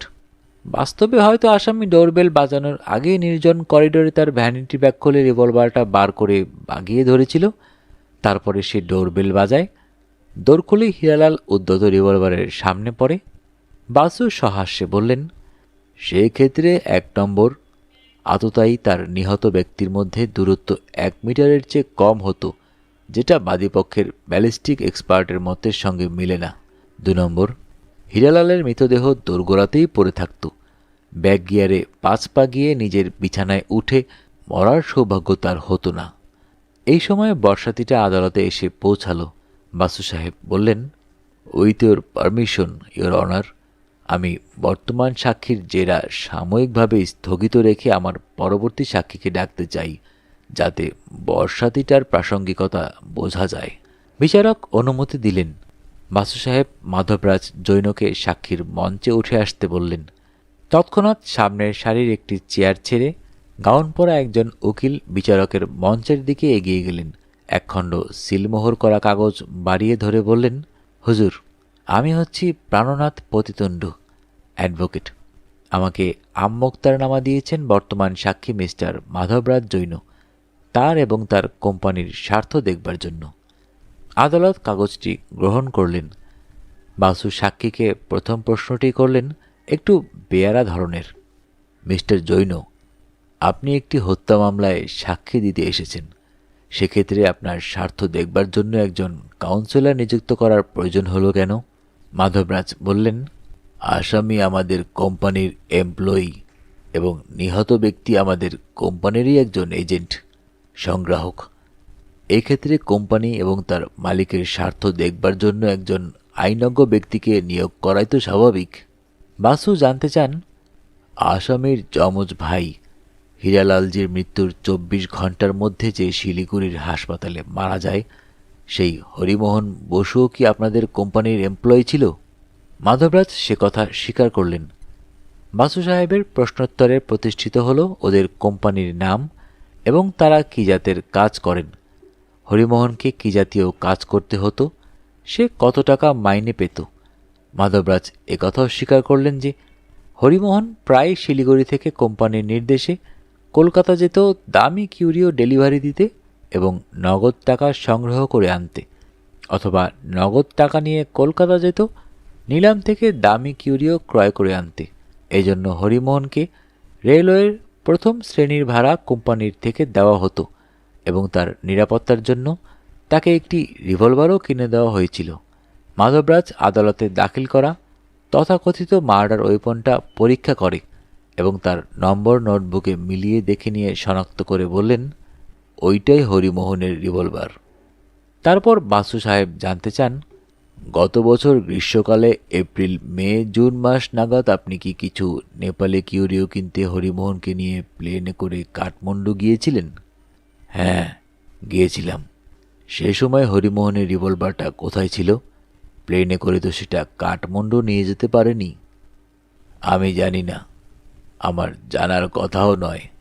হয়তো সে কোম্পানির স্ট্রং রুমে অস্ত্রটা জমা দিয়ে গেছিল। ওই সময় কাঠমান্ডু থেকে বাই রোড আপনি কিছু কিউরিও দেখতে পোখরা গ্রামে গিয়েছিলেন কি? মাধবরাজ তার উকিলের দিকে দৃকপাত করেন। তড়াক করে লাফিয়ে ওঠেন advocate Prannath Patitundu. Objection, your honour, irrelevant and incompetent. আলোচ্য হত্যা মামলার সঙ্গে এ প্রশ্নের কোনো সম্পর্ক নেই। No foundation has been laid. তাছাড়া এটি লিডিং কোশ্চেনও বটে। বিচারক বাসু সাহেবের দিকে ফিরে বলেন, আপনি প্রশ্নটার প্রাসঙ্গিকতা একটু বুঝিয়ে বলবেন? বাসু হেসে বলেন, প্রশ্নটার প্রাসঙ্গিকতা পরবর্তী প্রশ্নে নিশ্চয়ই বোঝা যাবে, কিন্তু প্রশ্নটা ওদের কাছে এত আপত্তিকরই বা মনে হচ্ছে কেন? পোখরা গ্রাম নেপালের একটা টুরিস্ট স্পট, কোনো নিষিদ্ধ এলাকা নয়। সাক্ষীর জবাব হতে পারে হ্যাঁ, না, অথবা মাত্র 1 বছর আগেকার নেপাল ভ্রমণের কথা আমার স্মরণে নেই। বিচারক বললেন, অবজেকশন ওভাররুলড। মাধবরাজ বললেন, না, আমার স্মরণে আছে। আমি পোখরা গ্রামে কিছু কিউরিও খরিদ করতে গিয়েছিলাম। বাসু সাহেব এবার তার আক্রমণের গতিমুখ পরিবর্তন করলেন। জানতে চাইলেন, পথ দুর্ঘটনায় যেদিন হরিমোহন বসু শিলিগুড়ির রাস্তায় মারাত্মকভাবে আহত হন, সেদিন সন্ধ্যায় এক অফিসের কাজে তার কলকাতা আসার কথা ছিল। এবারও আপত্তি জানালেন অ্যাডভোকেট পতিতণ্ডু। বাসু সাহেব প্রশ্নটির প্রাসঙ্গিকতা ব্যাখ্যা করতে গিয়ে বললেন, ইওর অনার, হরিমোহনকে যখন হাসপাতালে নিয়ে যাওয়া হয় তখন তার পকেটে ওই সন্ধ্যার ফ্লাইটে শিলিগুড়ি বাগডোগরার একখানা এয়ার টিকিট ছিল। প্যাসেঞ্জার লিস্টেও ওর নাম ছিল। এগুলি ফ্যাক্ট। আমরা প্রমাণ দেব। হরিমোহনের যা উপার্জন তাতে নিজের পয়সায় সে প্লেনে করে কলকাতা যাবে না। ফলে সে নিশ্চিতভাবে অফিসের খরচেই কলকাতা আসছিল। আমি জানতে চাইছি, তথ্যটা কি সাক্ষী জানতেন? অ্যাডভোকেট পতিতণ্ডের আপত্তি গ্রাহ্য হল না। মাধবরাজ জৈনকে স্বীকার করতে হলো, হ্যাঁ, তিনি জানতেন অফিসের একটা কাজে হরিমোহন কলকাতা যাচ্ছে। আপনি তো জানতেন, কিন্তু অফিস বোধহয় জানত না, কারণ হরিমোহন আপনার গোপন নির্দেশে কলকাতা আসছিল, তাই নয়? এবার অ্যাডভোকেট প্রতিতণ্ডের আপত্তি গ্রাহ্য হল। মাধবরাজকে জবাব দিতে হলো না। বাসুর পরবর্তী প্রশ্ন, এবারও তো হরিমোহন প্লেনে করে যাওয়ার জন্য প্রস্তুত হয়েছিল, তাহলে তার রিভলভারটা সে কোথায় রেখে গেল? মাধবরাজ অসহিষ্ণুর মতো মাথা ঝাঁকিয়ে বললেন, আমি জানি না, আমার জানার কথাও নয়। বাসু সাহেব হাসি হাসি মুখে বললেন, এবার তো ওই তৃতীয় পংক্তিটা আপনি যোগ করলেন না মিস্টার জৈন, অর্থাৎ হয়তো সে কোম্পানির স্ট্রং রুমে অস্ত্রটা জমা দিয়ে গেছিল। কেন জৈন সাহেব? যেহেতু আপনার কাকার অনুপস্থিতিতে স্ট্রং রুমের চাবিটা আপনার জিম্মায় ছিল। বলা বাহুল্য, এই প্রশ্নটাও বাতিল হয়ে গেল। তা হোক। দেখা গেল সাক্ষী ক্রমশ নার্ভাস হয়ে পড়ছেন। বারে বারে পকেট থেকে রুমাল বার করে কপাল আর ঘাড়ের ঘাম মুছছেন। বাসু সাহেব সেটা লক্ষ্য করে হঠাৎ সাক্ষীর দিকে এগিয়ে গেলেন। টেবিলের ওপর থেকে ওই ওয়াটারপ্রুফটা তুলে নিয়ে সাক্ষীর দিকে বাড়িয়ে ধরলেন। বললেন, মিস্টার জৈন, আপনি কি দয়া করে এই ওয়াটারপ্রুফটা গায়ে দিয়ে দেখবেন? এটা আপনাকে কেমন ফিট করে? সাক্ষী রীতিমতো চমকে ওঠে। উত্তেজনায় সে চেয়ার ছেড়ে উঠে দাঁড়ায়। বলে, কেন? হঠাৎ ওটা আমি গায়ে দিতে যাব কেন? না, সার্টেনলি নট। অপরের জামা আমি গায়ে দেব না। I can't oblige you, I am sorry. Basu হাসি মুখে বললেন, তাহলে বরং আমি না হয় এটা গায়ে দিয়ে দেখি আমাকে এটা কেমন ফিট করে। বাই দ্য ওয়ে, আমার হাইট 5 ফুট 10। আপনার হাইট কত মিস্টার জৈন? ইতিমধ্যে বাসু সাহেব ওয়াটারপ্রুফটা গায়ে চড়িয়েছেন। প্রতিতণ্ড যথারীতি আপত্তি দাখিল করেন। প্রশ্নটি নাকি অপ্রাসঙ্গিক। জজ সাহেব তার মতামত জানানোর পূর্বেই বাসু বলেন, আমি প্রশ্নটা প্রত্যাহার করে নিচ্ছি। আদালত শুদ্ধ সবাই স্বীকার করবেন যে আপনার উচ্চতা 5'9" কম নয় এবং 5'11" বেশি নয়। আপনি দাঁড়িয়ে ওঠায় আমাদের আন্দাজ করতে সুবিধা হলো। থ্যাঙ্কস। বিচারক বাসু সাহেবের দিকে ফিরে বললেন, মিস্টার ডিফেন্স কাউন্সিল, আপনি বারে বারে বলছেন ওই ওয়াটারপ্রুফটার প্রাসঙ্গিকতা আদালতকে বুঝিয়ে বলবেন, কিন্তু সেটা নানান কারণে মুলতবি হয়ে যাচ্ছে। এবার কি সেটা ব্যাখ্যা করে বলবেন? বলবো ইওর অনার। তার আগে মিস্টার জৈনকে জানাই যে তার সাক্ষী দেওয়া শেষ হয়েছে। বাদীপক্ষ তাকে জেরা করতে না চাইলে তিনি দর্শকদের আসনে গিয়ে বসতে পারেন। বাদীপক্ষ জৈনকে ক্রস করলেন না। মাধবরাজ জৈন মাথা নিচু করে দর্শক আসনে ফিরে এলেন। তার কাকার পাশের আসনটিতে কি জানি কেন এবারে এসে বসলেন না। অ্যাটাচি কেসটা উঠিয়ে নিয়ে পিছনের একটা আসনে গিয়ে বসলেন। বাসু বিচারকের দিকে ফিরে বললেন, ইওর অনার, বর্ষাতিটার প্রাসঙ্গিকতা ব্যাখ্যা করতে হলে এই আদালতের টেবিলে আমার সবগুলি তাস চিৎ করে বিছিয়ে দিতে হবে। আমার স্ট্র্যাটেজির ব্যাখ্যা দিতে হবে। বর্তমান অবস্থায় তাতে আপত্তি নেই। আমি আদালতকে এই পর্যায়ে জানিয়ে দিতে চাই আমি কি প্রমাণ করতে চাইছি। বাদীপক্ষ তা জানুন। আমার থিওরিটাকে ভুল প্রমাণিত করে যদি সত্য প্রতিষ্ঠিত করতে পারেন আমি খুশি হব। আমার সিদ্ধান্ত, আসামি চৈতালি বসু ঘটনার দিন বেলা 3:15 সময় হিরালালের অ্যাপার্টমেন্টে যায়। বেল বাজানোর প্রয়োজন হয় না তার, কারণ সে দেখতে পায় দরজাটা ইঞ্চিখানেক ফাঁক হয়ে আছে। সে নক করে ঘরে ঢোকে এবং দেখতে পায় খাটের ওপর গুলিবিদ্ধ হয়ে হিরালাল ঘিসিং মরে পড়ে আছে। মেঝেতে জমাট বাঁধা রক্তের মধ্যে পড়ে আছে তার ভাইয়ের রিভলভারটা। সেটা সে কুড়িয়ে নেয়। বাথরুমে গিয়ে রক্তের দাগটা ধুয়ে ফেলে, তার ভ্যানিটি ব্যাগে ভরে নেয়। এই সময় তার ব্যাগ থেকে লাইব্রেরি কার্ডটা অসতর্কভাবে পড়ে যায়। তারপর নিঃশব্দে ঘর ছেড়ে বেরিয়ে আসে। দরজাটা আগের মতোই খোলা পড়ে থাকে। ইনফ্যাক্ট আমার মক্কেল আমাকে এই জবানবন্দিই দিয়েছে এবং আমি সেটা বিশ্বাস করেছি। মাইতি বাধা দিয়ে বলে ওঠেন, সহযোগী কি তার ডিফেন্সটা আর্গো করেছেন আমরা সাম আপ করার আগেই? বাসু জবাব দেবার আগেই জাস্টিস গাঙ্গুলি বলে ওঠেন, না, উনি আদালতের নির্দেশে ওই বর্ষাতিটার প্রাসঙ্গিকতা ব্যাখ্যা করে বোঝাচ্ছেন শুধু। মাইতি বলেন, কিন্তু সহযোগী তো বর্ষাতির কথা আদৌ কিছু বলছেন না। বাসু সাহেব বললেন, এবার বলবো।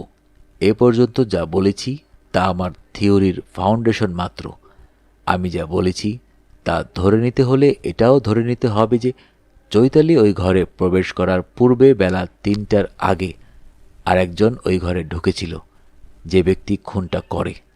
সে এসে ডোরবেল বাজায়, কারণ তখন দরজা ছিল বন্ধ। হীরালাল ম্যাজিক আই দিয়ে দেখে কে এসেছে। আগন্তুক হীরালালের পরিচিত, তাই সে দরজার লক খুলে আগন্তুককে ভিতরে আসতে দেয়। নিজে গিয়ে খাটে বসে এবং আগন্তুক বসে ডিভানে। দুজনের মধ্যে ব্যবধান, ব্যালিস্টিক এক্সপার্ট যা বলেছিলেন, 1 মিটারের কিছু বেশি।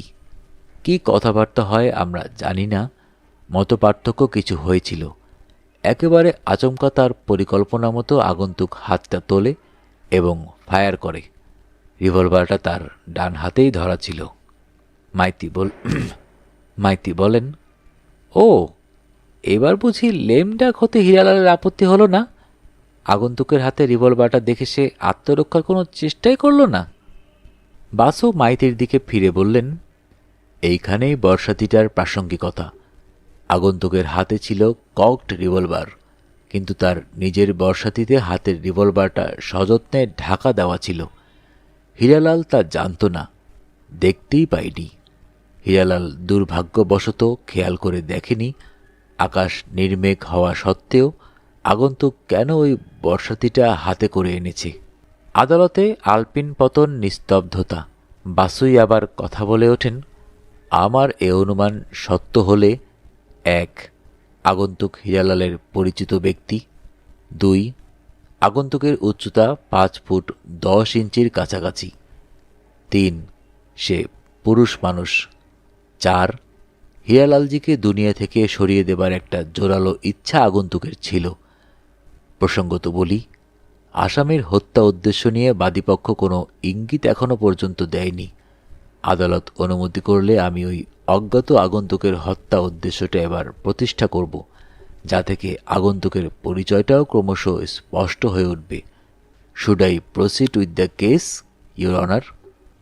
নিশ্চয়ই, আপনি পরবর্তী সাক্ষীকে এবার ডাকতে পারেন। মাইতি নিম্নকণ্ঠে কামাল হোসেন আর শিবেন গুহর সঙ্গে কিসব আলোচনা করতে থাকেন। বাসু সাহেবের নির্দেশে কোর্ট পেয়াদা হাঁকল, মিসেস রঞ্জনা থাপা হাজির। দর্শক দলের পিছন থেকে একটি সুতনৌকা মহিলা ধীরপদে মঞ্চের দিকে এগিয়ে এলেন। তার পরিধানে সাদা সিল্কের শাড়ি, সাদা ব্লাউজ, কিন্তু তার দক্ষিণ বাহুমূলে একটা কালো রঙের রিবন জড়ানো। সুন্দরী, খুব ফর্সা, নেপালি, বয়স আন্দাজ 30। ভারপ্রাপ্ত কর্মী তাকে দিয়ে শপথ বাক্য পাঠ করালো। রঞ্জনা বসল সাক্ষীর চেয়ারে। বাসু জানতে চাইলেন, আপনার হাতে একটা কালো রিবন জড়ানো রয়েছে, আপনি কি মর্নিংয়ে আছেন মিসেস থাপা? ইয়েস স্যার, আমার কাজিন ব্রাদার হীরালাল ঘিসিংয়ের আকস্মিক মৃত্যুতে। আপনি কি শিলিগুড়ির ওই জৈন কিউরিও শপের স্টাফ? আগে না, ছিলাম, এখন নই। মাস 3 আগে ছুটি নেই, তারপর রেজিস্ট্রি ডাকে রেজিগনেশন লেটার পাঠিয়ে দিই। সেটা ইতিমধ্যে গৃহীত হয়েছে কিনা আমি জানি না বটে, কিন্তু আমি নিজেকে ওদের এমপ্লয়ি বলে মনে করি না। মাস 3 আগে আপনি ছুটি নিয়েছিলেন কেন? মেডিকেল গ্রাউন্ডসে, গল ব্লাডার অপারেশন করাতে কি? প্রতিতুণ্ড আপত্তি করেন। Leading question. জজ সাহেব মতামত জানানোর আগেই বাসু বলেন, অল রাইট, আই উইথড্র। বলুন, অসুখটা কী ছিল? অসুখ কিছু নয়, ন্যাচারাল ফেনোমেনা। আমি মা হতে যাচ্ছিলাম, ছুটি নিয়ে দেশে চলে যাই। কাঠমান্ডুতে একটি নার্সিংহোমে সন্তান প্রসব করি। বাসু একটু ইতস্তত করে প্রশ্ন করেন, আপনার এই স্বামী কোথায়? অসংকোচে রঞ্জনা জবাব দেয়, প্রায় 5 বছর আগে তিনি স্বর্গে গেছেন। সেই ক্ষেত্রে আপনার সন্তান হওয়ায় কোনো সামাজিক আলোড়ন কি হয়নি? না, আমি যে সমাজের মেয়ে, সেই পাহাড়িয়াদের কাছে কুমারী বা বিধবার সন্তানকে বলা হয় ভুলা হুয়া, ভুল করে হওয়া। ভুলই, কোনো অপরাধ নয়। মায়ের পরিচয়ে সন্তান সমাজের স্বীকৃতি পায়। আপনার এই সন্তানের পিতাকে তা আমি জানতে চাইছি না, কিন্তু বাস্তব সত্যটা কি আপনি হীরালালজিকে জানিয়েছিলেন? হ্যাঁ, জানিয়েছিলাম। সে বলেছিল আমাকে খেসারত আদায় করে দেবে 50,000 টাকা। আমি আপত্তি করি, কিন্তু ও আমার কথা বোধহয় শোনেনি, আর সেই ভুলের জন্যই। কান্নায় বুঝে এলো সাক্ষীর কণ্ঠস্বর। বাসু ওকে সামলে নিতে দিয়ে বললেন, আপনার সন্তান এখন কোথায় আছে? আমার গ্রামে, আমার মায়ের কাছে, পোখরায়। পোখরা? আপনাদের আদি নিবাস কি নেপালের পোখরা গ্রাম? Yes sir. আপনার শিশু সন্তানটি ছেলে না মেয়ে?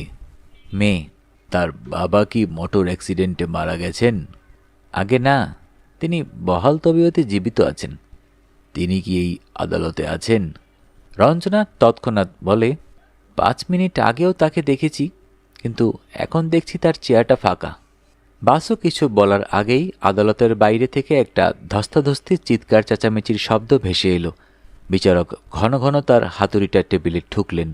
তাতে দর্শক দলের চাঞ্চল্য আদৌ প্রশমিত হল না। যারা দরজার কাছাকাছি ছিল তারা ছুটে বেরিয়ে গেল বাইরে কি হয়েছে জানতে। একজন কোর্ট পেয়াদা দৌড়ে এসে বিচারকের কর্ণমূলে কি যেন নিবেদন করল। তিনি উচ্চ স্বরে ঘোষণা করলেন, court is adjourned for half an hour. দৃঢ় পদক্ষেপে তিনি নিজের চেম্বারের দিকে এগিয়ে গেলেন। চৈতালি ঝুঁকে পড়ে জানতে চাইল, বাইরে গণ্ডগোলটা কিসের? বাসু মৃদু হেসে বলেন, যে ব্যক্তি তোমার কাছ থেকে চার্জ বুঝে নিয়ে তোমাকে চেয়ারে বসাবে, যে ব্যক্তি তোমার কাছ থেকে চার্জ বুঝে নিয়ে তোমার চেয়ারে বসবে। মানে? সম্ভবত আদালত থেকে কেউ পালাতে চাইছিল, আর আদালত চৌহদ্দির বাইরে যেতেই পুলিশে তাকে পাকড়াও করেছে। চৈতালি চোখ বড় বড় করে জানতে চায়, রঞ্জনাদির মেয়ের বাবা? বাসু কাগজপত্র গুছিয়ে নিতে নিতে বলেন, সেই সামান্য কৃতিত্বটুকুই পলায়মানের একমাত্র পরিচয় নয়। এখনই তোমাকে বললাম না, এই আদালত এলাকায় তার চেয়ে বড় পরিচয় মাধবরাজ জৈনই হীরালাল ঘিসিংয়ের হত্যাকারী। পরদিন সকালে প্রাতঃভ্রমণ সেরে ফিরে এসে বাসু দেখলেন, যথারীতি শীতের সকালের রোদটুকু উপভোগ করতে সবাই বাগানে বসেছে চায়ের টেবিল পেতে। ইতিমধ্যে খবরের কাগজ দিয়ে গেছে। কাগজের বান্ডিলটা কুড়িয়ে নিয়ে বাসু এসে বসলেন তার নির্দিষ্ট চেয়ারে। রানী বললেন, খবরের কাগজ থাক, ও তো পালিয়ে যাচ্ছে না। কাল সুজাতা আর কৌশিকের মুখে সব কথা বুঝতে পারিনি। রাতে আর জিজ্ঞেস করিনি, তুমি ক্লান্ত ছিলে। আর তাছাড়া ওরা দুজনও যে একই রকম কৌতূহলী। তোমাদের কি বিষয়ে সন্দেহটা রয়েছে এখনো? প্রথম কথা, তুমি মাধবরাজকে সন্দেহ করতে শুরু করলে কখন থেকে? সে প্রশ্ন করলে বলবো, লাভ এট ফার্স্ট সাইট। ওর অফিসের দোরগোড়াতেই যেন সে আমাকে তাড়াতে পারলে বাঁচে। ঠিক তখনই আমার মনে খটকা বাঁধল। তারপর সুমিত্রার চিরকুট। চৈতালিকে এরা ফাঁসাতে চায়। এরা তো গৌরবে বহু বচন, এক বচনের সেটা কে? সুমিত্রার মাধ্যমেই জানতে পারি রঞ্জনা মা হতে বসেছিল। হরিমোহন যদি অজাত সন্তানের পিতা হয়, আর রঞ্জনা যখন ভ্রূণ হত্যা করতে চায় না, তখন হরিমোহন তো অনায়াসে রঞ্জনাকে বিয়ে করতে চাইতে পারত। আপত্তিটা কিসের?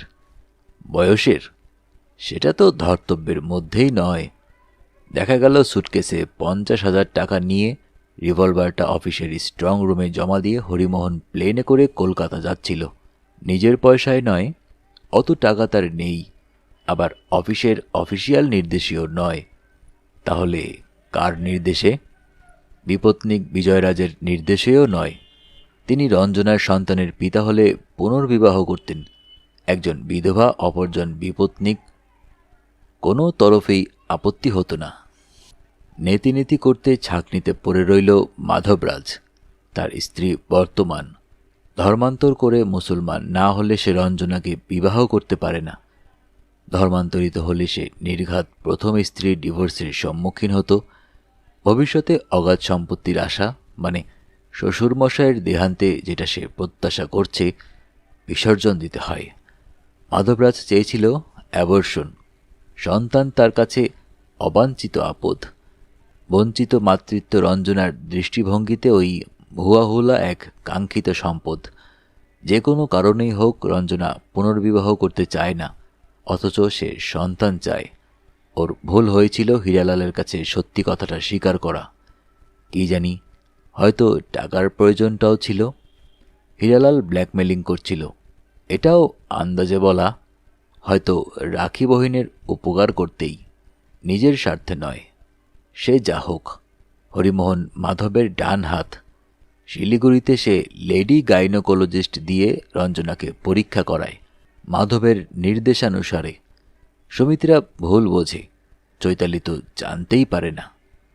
হীরালালের তাগাদায় মাধবরাজ ভল্ট থেকে 50,000 টাকা তুলে হরিমোহনকে দিয়ে তাকে প্লেনে করে কলকাতা পাঠানোর ব্যবস্থা করে। দুর্ভাগ্যবশত হরিমোহন অ্যাক্সিডেন্টে পড়ে। মাধব অ্যাটাচি কেসটার সন্ধান পায় না, আন্দাজ করে সেটা নিয়ে চৈতালি কেটে পড়েছে।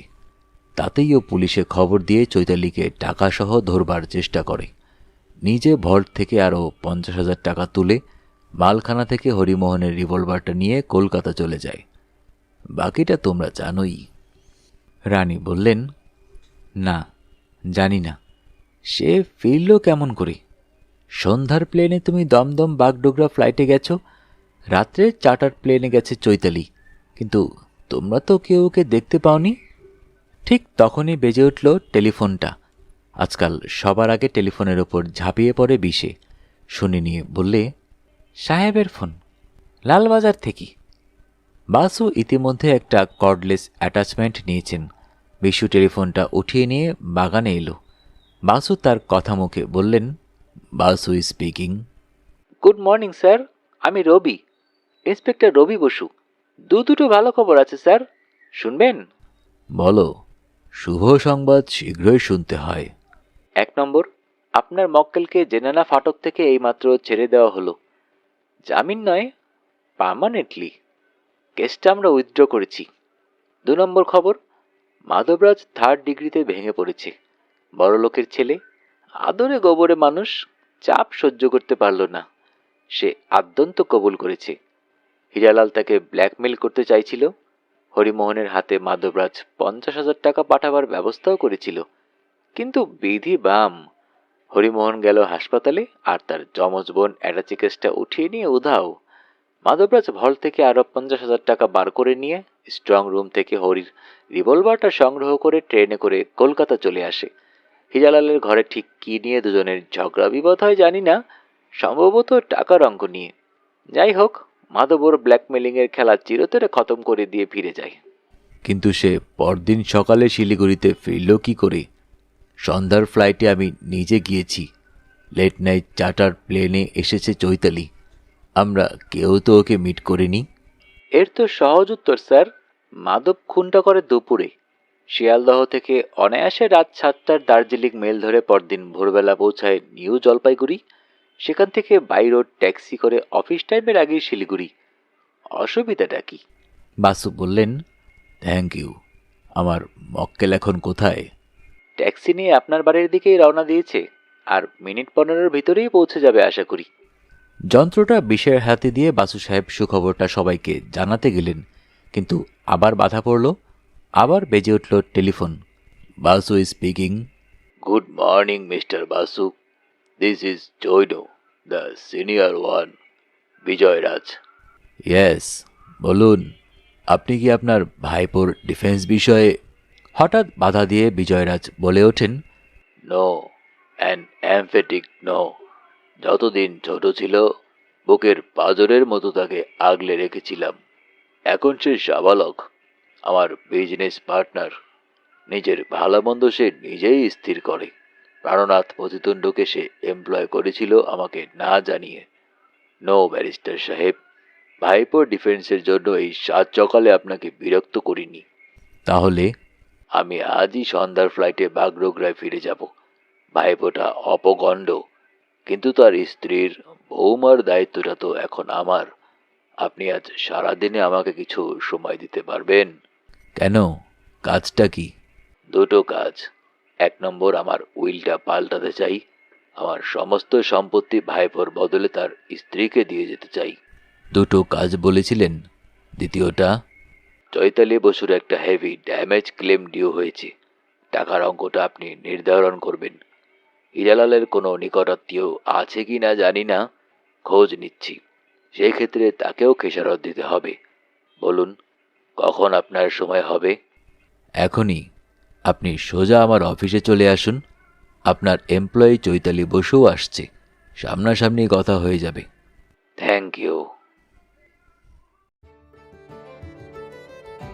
শুনতে শুনতে শেষ হয়ে গেল আমাদের আজকের গল্প। যারা এখনও অডিও বুক বাই হাসান চ্যানেলটি সাবস্ক্রাইব করেননি, অনুরোধ থাকবে চ্যানেলটি সাবস্ক্রাইব করে বেল আইকনটি অন করে দিবেন। বরাবরের মতোই গল্প পাঠে আমি মোহাম্মদ মেহেদী হাসান। সবাই ভালো থাকবেন, সুস্থ থাকবেন এবং বেশি বেশি করে বই পড়বেন, কারণ বইয়ের চেয়ে ভালো বন্ধু আর হয় না।